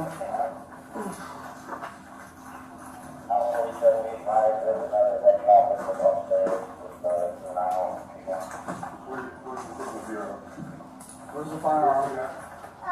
In the room. In the master bedroom. In the master bedroom on the dresser. Okay. You packed those. Where's he hit? Where's he hit? I don't know where he's hit. Who's in the leg? So he's got one in the head. Got one on the side, one in the head. Here, let's see. Yeah, here.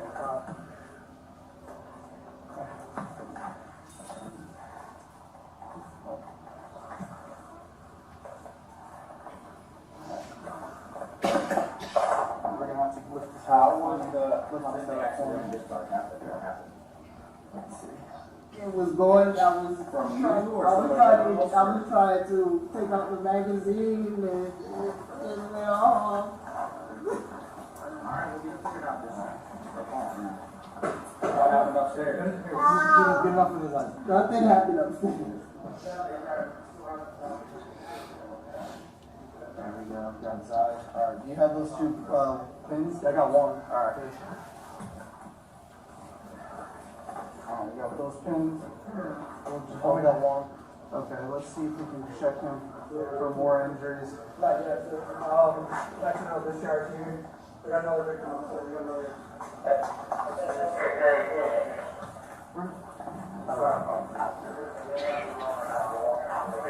Still don't have a signature. Where's the gun? Right now, be honest. It's upstairs on the dresser. On top of it, or in the dresser? On top of the dresser. Okay. Where it should be in the dresser, in that silver dresser, with the middle in the master bedroom. Yes. Okay. He's got one. Okay. What's the one upstairs? Hey, what's up? What's up? It's worse upstairs. Adult. No, juvenile, female. Take this one to the rescue. No. Two juvenile. Stay right where you're at. Now, for me real quick. I'm just gonna pat you down for what? Put your hands Keep your hands on your head. Just put them on your head. Your head. Where you at? Turn off them. Hey, where's that one injured at, you know? He's got something on the side of his head and his head. That's all we saw.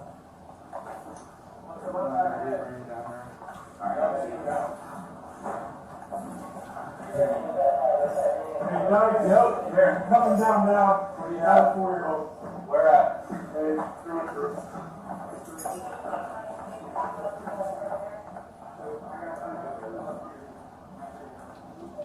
So you're saying that whatever happened to him, is that your son?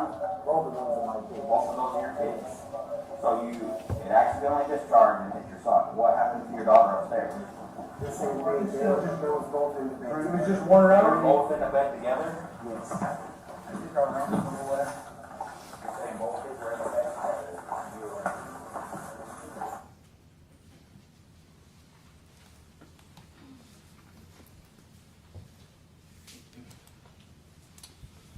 Deputy, a couple quick questions following that. So when that video shows you walking in, the sound doesn't come on for a little while. Why is that? So en route to the call, the body cam was muted because I was having a conversation with my FTO while getting to the call, and we didn't want that just to be for the a minute or 2 minutes that it was prior to the video that captured audio, just because I was fairly new at the time, so he was kind of walking me through and maybe just calming my nerves a little bit, and that's essentially why it was. Okay, then so did you manually turn on the sound so that it would pick up the? Yes, once we made entry, I manually turned it on. Okay. That thing that they brought in where you pulled out, what is that called? Where you pulled out the gauze? That is our agency issued medical kit, and it carries things such as quick clot, I think there's extra tourniquets, gauze, things of that nature to, render aid in instances like this. Okay, and every deputy carries one in their vehicle? Yes. All right. After tending the boy's injuries and you went out, did you do anything else while you were at the scene? Once the scene was cleared and both juveniles were removed from the residence, my next task was scene safety and the security of the scene. I stood in the front doorway just maintaining the crime scene until I was tasked to do a neighborhood survey with the adjacent building next to it. And what is a neighborhood survey? Neighborhood survey essentially is what it is deputies will go and they'll knock on other doors or people that were close to the incident, such as neighbors, just to see if they want to do an interview and see if they heard anything, saw anything, just to gather more information. And after you did that neighborhood survey, did that conclude your involvement in the case? Yes, that was my conclusion. That concludes my involvement in the case after that neighborhood survey.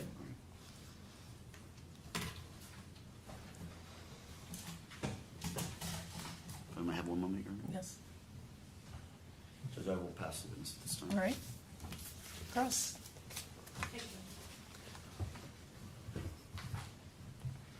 Morning, Deputy. How are you? Good morning, ma'am. Good. How are you? All right, I'm good. Thank you. At the time that this happened, you indicated that you were in training? Yes, ma'am. Okay. You were, 2 days from being on your own? Yeah, phase 4, day 5 to be precise. Right. And Deputy Rainey, who was here in the hallway, and you've seen that was your FTO? Yes, ma'am. An FTO field training officer? Yes, ma'am. All right, you arrived about 10:33 to the scene, is that correct? Approximately that time, yes, ma'am. And I just want to talk to you very briefly about the lady that you saw outside. It's safe to say that you saw her pretty briefly, correct? Yes, ma'am. All right. Potentially just walking past her to get inside of the apartment, correct? Yes, ma'am. All right. And you've never met her before, correct? No, ma'am. All right. Now, on your body cam there, I heard Mr. Bass talking about where the gun is, and I heard him talking about being on, and I also heard him say it's in the silver dresser. Do you remember both of those? Yes, ma'am. I believe he made both those statements. Thank you. Now, when you entered the scene, it looks like you're rendering aid. Is that with Deputy Vanderbosch? Correct, yes, ma'am. Okay. And when you first entered, until you took over care, you and Deputy Vonderbosch, of the son, JJ. Blood was actually coming down from JJ down to Mr. Bass and onto the couch, correct? Yes, ma'am.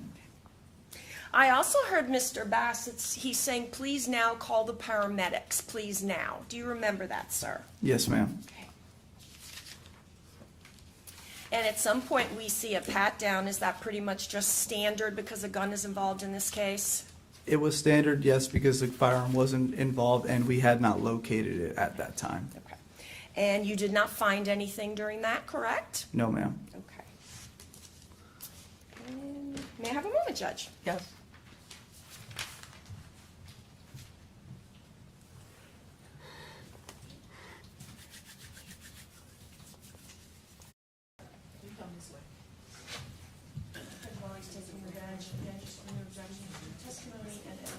All right, thank you.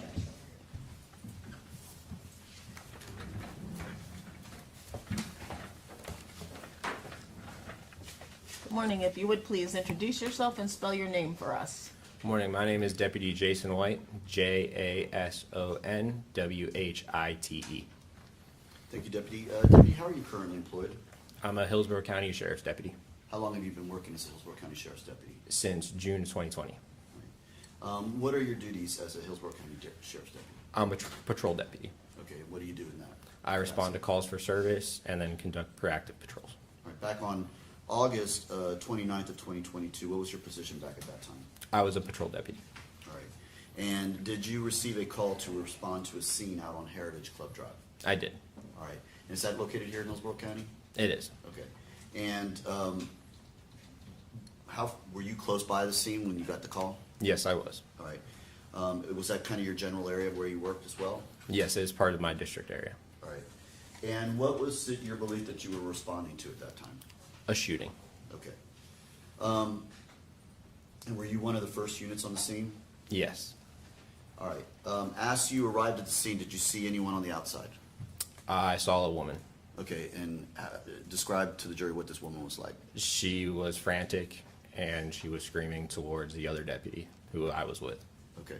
So you were riding with another deputy at that time? There was another deputy who was in front of me. Okay. So you all arrived kind of on the same time? Yes. And what deputy was that? Deputy Jones. All right. So who all enters into do you enter in the house? Yes. All right. Who all enters in the house with you? Deputy Jones. Okay. And going back to that woman, did you have any involvement with her out there?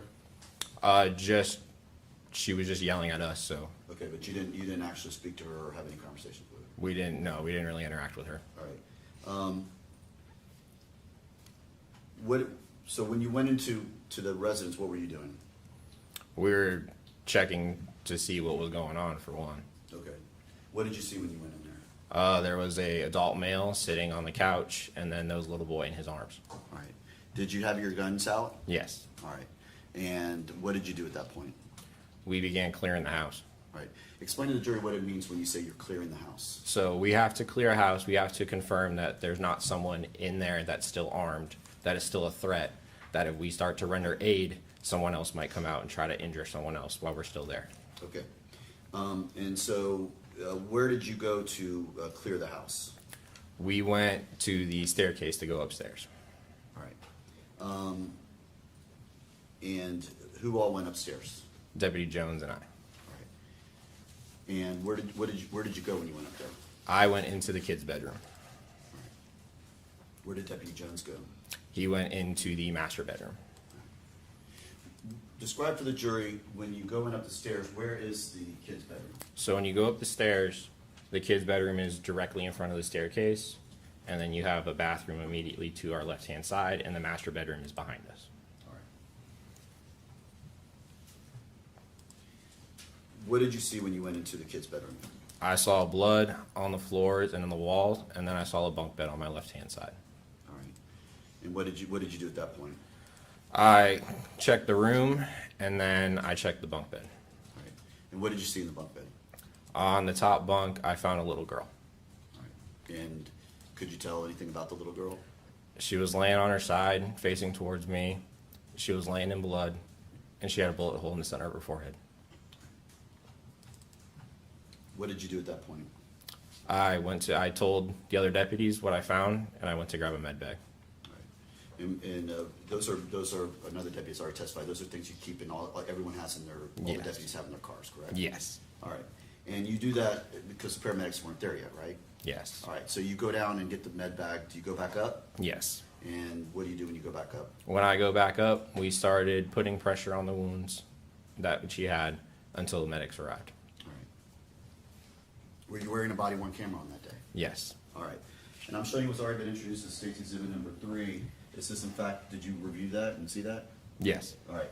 And is this does this fairly and accurately depict what you did when you first arrived on that scene? Yes. All right. Judge, I'm published now. All right.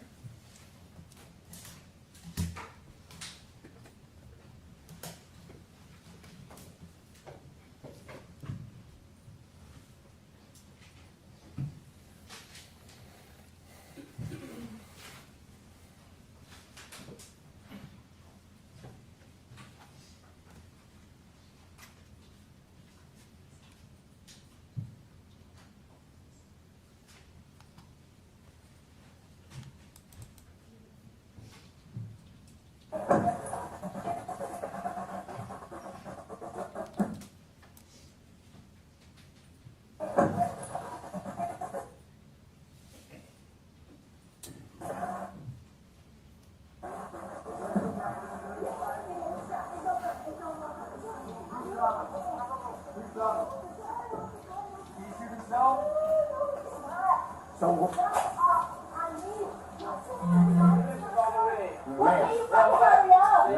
ma'am. Can you hurry up? Sheriff's office. How many people are inside? Inside what? Station room, 10 right Anybody else in here? Is there anybody upstairs? No. Hey, can you two go help him? We'll clear up here.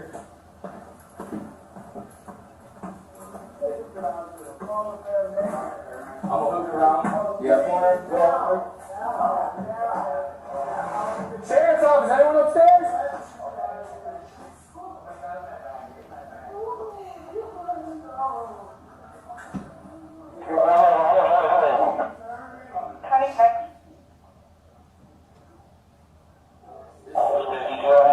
I'm going in here.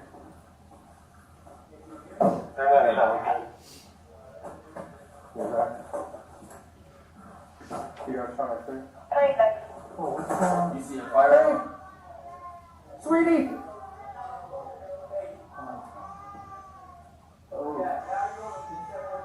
Hey, we got another one up here. Hey, we got another one up here.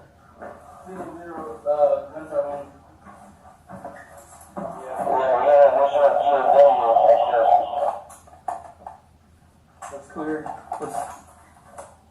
Let me grab my med bag. Hey, see the firearm still up there with her? She's still breathing. Start holding pressure. Let me grab my med. All right. And what do you, at that time, is that when you go outside to get the med bag? Yes. And you actually brought it in? Yes. Okay.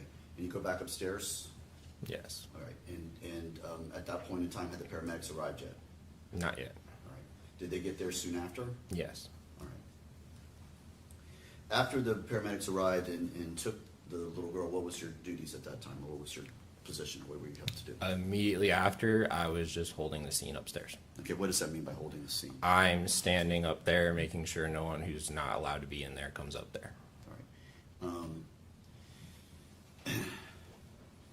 Did you, once you were cleared out of the house, did you have any other involvement in the case? Yes. And what was that? I was instructed to drive the mother to the hospital. All right. And the mother, is that the woman we see on that video right there? Yes. The one who was screaming at the very beginning of the video? Yes. All right. And which hospital did you drive her to? Tampa General.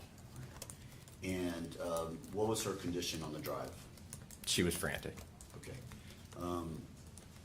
Did she say anything to you while you were driving? Can object here, say. I was stained. All right. How was she when you got her to the hospital? She demeanor like? Is she still the same, or? She was still frantic. She was uncooperative with wanting to go in the hospital. Okay. And she, when you say that, what do you mean by that? She was scared to go in the hospital. After getting her to the hospital, what did you do? I left her with another deputy and then the hospital staff. Okay. And was that everything that you did in this case, or did you ever go back to the scene? No, I was ordered to go back to the scene. All right. So after dropping her off at the hospital, at Tampa General Hospital in downtown, you drove all the way back up there to the scene? Yes. All right. And what did you do at that point when you got to the scene? I was told I took the father from another deputy and placed him in the back seat of my truck. Okay. And did you eventually transport him to the station? I transported him to the district office. To the district office? How was his demeanor on the entire time he was with you? Calm. Calm? Yes, he was calm. All right. Did you do anything else on the case? No. Can I have one moment here? Yes.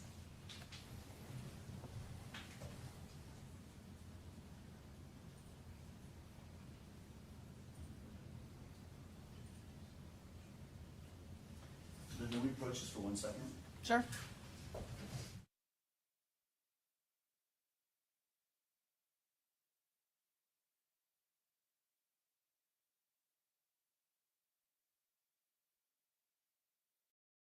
Ma'am. Can you hurry up? Sheriff's office. How many people are inside? Okay? Did you hear that? I did. All right. Does that refresh your memory now about somebody saying, come in, a male voice from inside the apartment? Yes. Okay. Thank you, Deputy. All right. There's some questions being asked when y'all have come into the townhouse, and a question is asked about, is there anybody else inside? Do you remember that? Yes. Okay. All right. And Mr. Bass originally says no. However, you actually heard something else being said, did you not? And please tell the jury what you heard. Yes, I heard him mumble something about a little girl as I walked by him. In fact, you documented that in your report. Yes. Okay.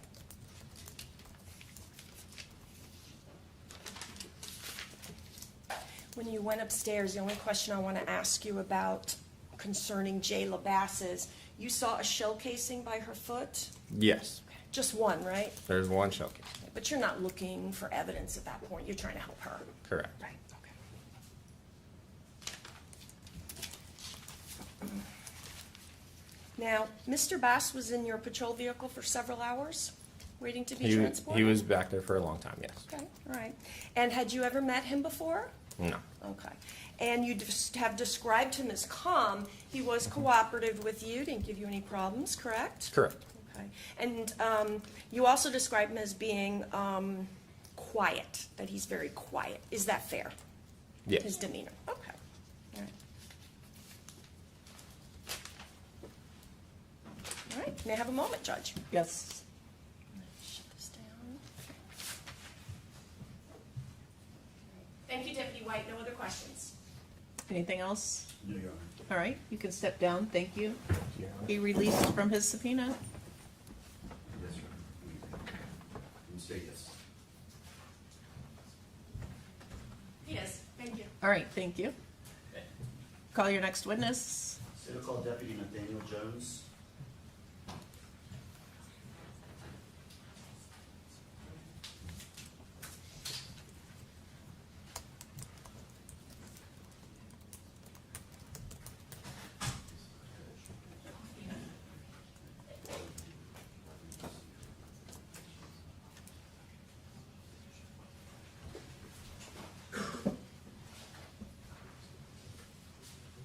Raise your right hand, please. Do you solemnly swear or affirm that the testimony that you're about to give in this cause will be the truth, the whole truth, and nothing but the truth? I do. Thank you, sir. You come this way.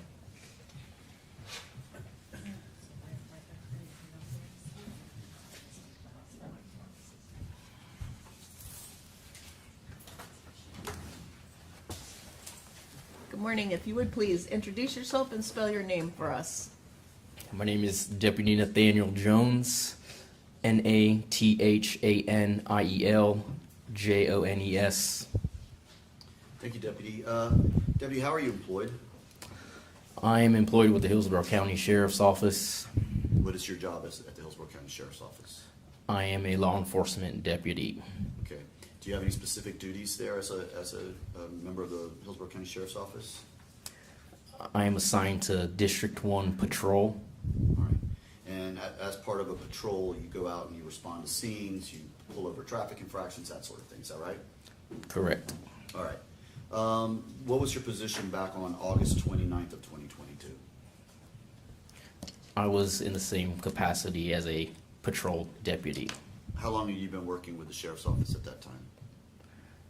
At that time, roughly 1 year. All right. Prior to that, had you had any law enforcement training or experience? No. Okay. Now, did you receive a call to respond out to a scene on Heritage Club Drive? Yes. And what did you believe you were responding to? I believed it was a 911 emergency call. The details of the call weren't, to my knowledge, given because of the open line status of the caller. Okay. But you knew you were responding to shots being fired? Yes. Okay. And were you one of the first units on the scene? Correct. When you pulled up, did you see anyone as you were walking up? Yes. What did you see? I seen as I was driving up to the residence, I seen a male who was pointing in the direction of the residence, trying to guide me to the correct residence. Okay. And then what did you see when you got to the residence? Once I got to the residence, I seen a female exit the residence and approach me as I got out of my vehicle. Okay. Did you have any involvement with her? Yes. I had asked her, she volunteered the information that her. Objection, hearsay. Judge, he's just arriving on scene. She's in, Well, what was her, establish a predicate. yes. What was her demeanor at that time? What was her behavior like? She was frantic. Okay. And did she appear to be under an emotional stress of what had happened? Correct. Judge, I believe this would be considered an excited utterance. All right. Go ahead. Okay. And so as you approached her, what was going on? She was telling me that her son had been shot. Okay. And what did you do when she said that? What did you do? I tried to get information as to who had shot her son, and if the person who had shot her son was still within the area. Okay. And did she respond to you? She was very frantic, but she just kept saying, "My son, my son, my son." Okay. And did you go into the scene, into the apartment? I did. I made that decision once I realized I wasn't gonna get any additional information to try and clear the scene. All right. And were you one of the first ones into the apartment? That is correct. All right. And did you come with your guns drawn? That is correct. All right. What did you see when you went into the residence? As I entered the front door of the residence, I seen a gentleman, adult male, and a juvenile male sitting on the living room couch. Okay. Who all entered the residence with you at that time? Deputy White and myself were the first two to enter the residence. All right. After seeing that male holding his son, what did you do at that point? I asked him if there was anyone else in the residence. I realized it was a two-story residence, so for safety of the deputies and everyone else, I asked if there was anyone else within the residence. And what was his response? He said no. Okay. And then what did you do? I then took the decision to clear the upstairs floor of that residence. All And so where did you go at that point? I walked up the stairs, and I seen that there were multiple bedrooms within the second floor, and me and Deputy White cleared the 2 bedrooms on the second floor. And which bedroom did you clear? I cleared the master bedroom first, along with the bathroom that was on that side of the upstairs floor. All right. After clearing the master bedroom, what did you do? I walked back to Deputy White's position where he was positioned near the children's bedroom, and I entered the children's bedroom along with Deputy White. All right. And what did you see in the children's bedroom? I seen bunk beds, and on the top bunk bed, we located a victim. All right. What was this victim? What did she look like? The juvenile female victim. Okay, so little girl. Yes, sir. And what was her condition that you saw when you first saw her? When I first saw her, she was laying on her side, facing towards the inward of the bedroom, and she had what appeared to myself to be a gunshot wound to the head. Were you wearing a body-worn camera on this day? I was. All right. Showing you what's been marked as State's Exhibit number 5. It's already been admitted into evidence. Did you review that video? I did. And is that video a fair and accurate depiction of what you saw when you went in on that day? Yes. All right. Just publish it this time? Yes.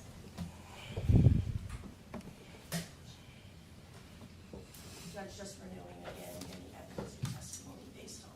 All right, thank you. Thank you, Judge.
shot him? Yeah, Who shot him? It was the gun, it was the gun, it was the gun. Did he shoot himself? No, he did not. And the gun went off. I mean, my son. The ambulance is on the way. Well, can you Stay fucking hurry outside. up? Stay outside. Sheriff's office. How many people are inside?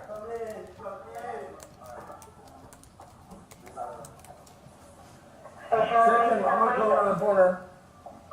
Is there anybody upstairs? Is there anybody upstairs? Can you go up here? We'll clear up here.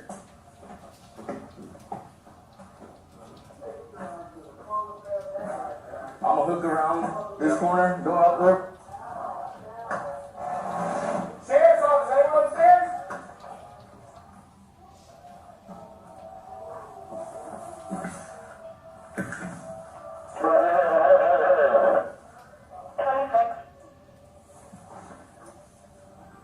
This is clear back here.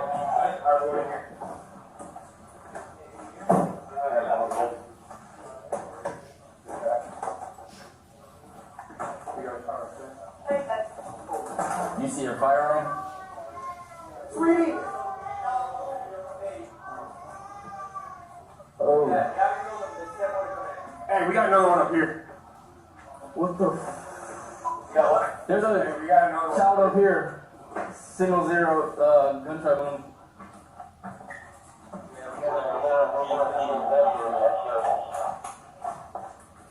That's clear. Let me grab my med bag. Wait a second. Hey, see the fire still up there with her? She's still breathing. Yeah, we're out of here now. She's breathing. Where's that? There's a shell right here. I don't see it. Signal 0.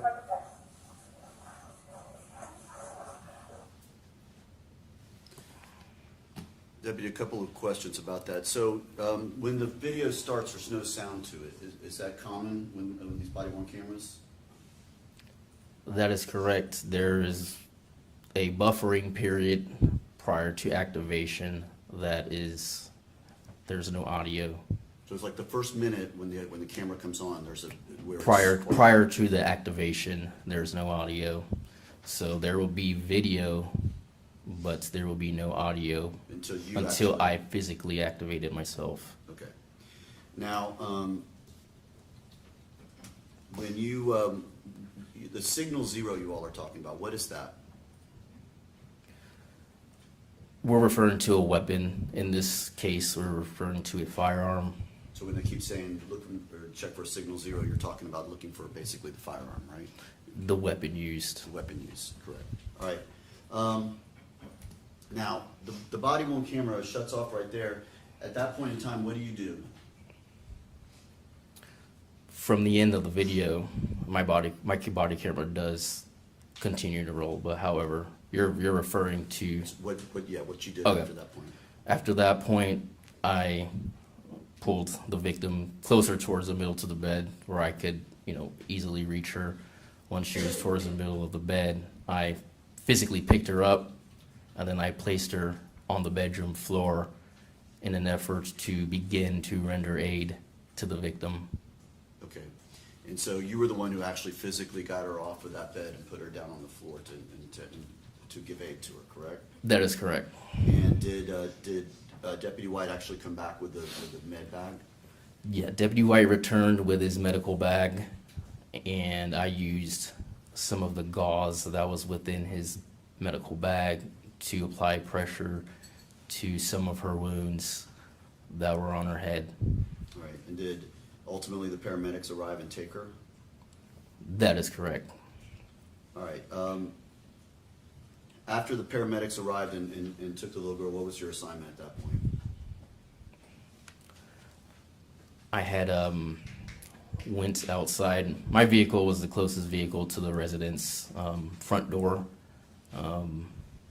Therefore, I was tasked with putting the defendant within my vehicle and holding him there. All right. And what was his demeanor while in your patrol car? He was calm within the back of my patrol car. We conducted a pat down on him prior to putting him in the patrol car, and he was compliant with us. Okay. What else did you do in the investigation? I maintained the integrity of the crime scene log until I was relieved. Okay, and what does that mean when you talk about maintaining the integrity of a crime scene log? We log everybody who had entered the crime scene and left the crime scene while we were on scene at that time for the crime until I'm relieved. So by this point in time, you all have put up that yellow tape that you all put up? That is correct. The tape had already been put up by the time I went back outside. Okay, and it's your job at that point just to document who comes inside that tape and who doesn't. Well, not who doesn't, but who comes inside that tape, correct? Yeah, who comes in and then leaves as well. All right, and you did that until you were relieved of your duty on that day? Until I was relieved the next morning at the end of my shift. Okay, so you were there for a while? I was there until the end of my shift the next morning, yep. Okay. One moment, Your Honor.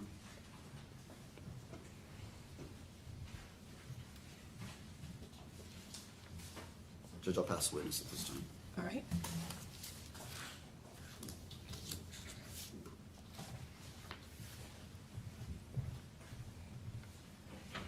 Good afternoon, Deputy Jones. How are you? I'm doing well. All right, I just have some few additional questions for you. At the beginning of the body cam, we understand you have that time period where you're always, that's policy, how you're always going to have that off, correct? Yes. Yeah, I mean, it's just, you guys, don't, what is it, like a minute that's standard that you do not record? Prior to activation, there's a buffering Right. period. Yes. Right, okay. And everybody does that, there's no issue with that, correct? Is there an issue with my camera buffering? No, there's no issue with the fact that you don't hear anything for the first minute or so, correct? That's typical. It can be, yeah. Okay, all right. All right, and when you first go to the residence, the door was cracked, was it not? It was not completely open, but kind of cracked open, correct? That's correct. Okay. And I could hear somebody saying, come in to you. That's going to be Mr. Bass, correct? Correct. Okay. And you said that somebody waved you down, some sort of male is trying to help you get to the scene where you were supposed to be, correct? Yes, ma'am. All right. And that's because you didn't even have an apartment number in the call, is that right? To my knowledge, yes. Okay. And you indicated about the female that you talked to. You tried to talk to her, but she wasn't very helpful to you, correct? Correct. Okay. And you asked her numerous times who shot your child, and she never answered that question, correct? Correct. Now, Mr. Bass was cooperative with you during the time you had contact with him, correct? That is correct. Okay. And he's going to be in your patrol vehicle for some period of time before he is transferred to another patrol vehicle. Is that fair? Yes. Okay. And you had never met him before, correct? That is correct. And there wasn't any noticeable behavior. He was very quiet. Is that fair? Yes. And you're actually going to be the first deputy to enter that townhome, correct? Yes. I wanted to ask you about your comment about Mr. Bass when you asked, is anybody upstairs? And he says, no one. As you're entering the residence, who are you with? What deputy is with you? I believe Deputy White was behind me. So you're with Deputy White, and you remember Mr. Bass, and we hear on the body cam, he says no. Is that right? Yes. All right. And that is something that you did not document in your police report. Is that correct? Correct. Okay. And your reports, you want them to be accurate and detail things you might have seen and heard, correct? Yes. Especially from somebody who's being charged with a homicide, correct? You want to make sure you're documenting. Yes. Okay. So you're pretty quick, are you not, when you walk past Mr. Bash? You're not standing there to talk to him. You actually never stop walking and just walk past him to go upstairs, correct? Yes. And Deputy White is behind you, correct? Yes. So if Deputy White had heard something in addition to that, you may not have heard it, right? That's correct. Right, Yep. okay.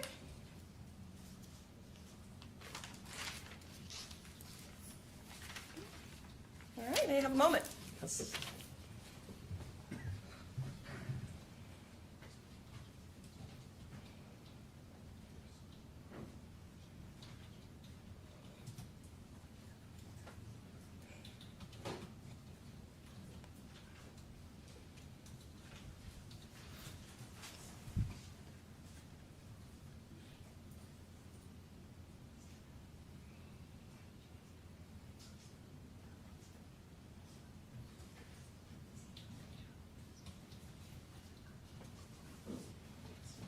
Deputy Jones, thank you very much. We don't have any further questions for you.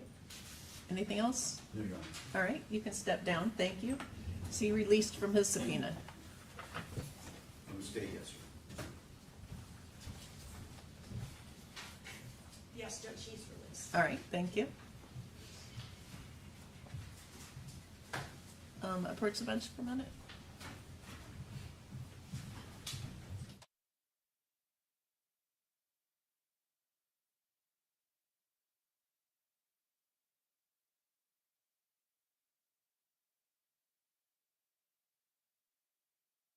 It's 12:15. I will see you back here at 1:15. Same admonition, no discussion about the case, no investigation. Enjoy your lunch. All rise. All right. So we are officially caught up. They're on their break. Wow, that was a lot. A lot of details, a lot of things going off, a lot of red flags, especially from the dad who, when the police arrived and paramedics arrived, he had no emotions. He was just quiet. And the mom was going crazy and frantic, which I relate more to that than what the dad's doing. But even as he sits here in court, he has no emotions, nothing. And the 911 call was pretty upsetting just by itself. But then reliving the events of what happened and listening and watching. And if this was an accident, you would think that he would be beyond devastated as well. But nothing. So I think that's pretty telling. All right, so this was our part 1 of it. We will finish this later. I am going to go ahead and start turning on the Monica Cementelli's trial. They've been starting usually at 1, even so it says 12:30. So I'm going to go ahead and put it up anyway, as it's 4 minutes away from its listed time. But don't be surprised if it's not until 1. So, all right, thank you for watching, and if you hop over to Monica's, I will see you shortly.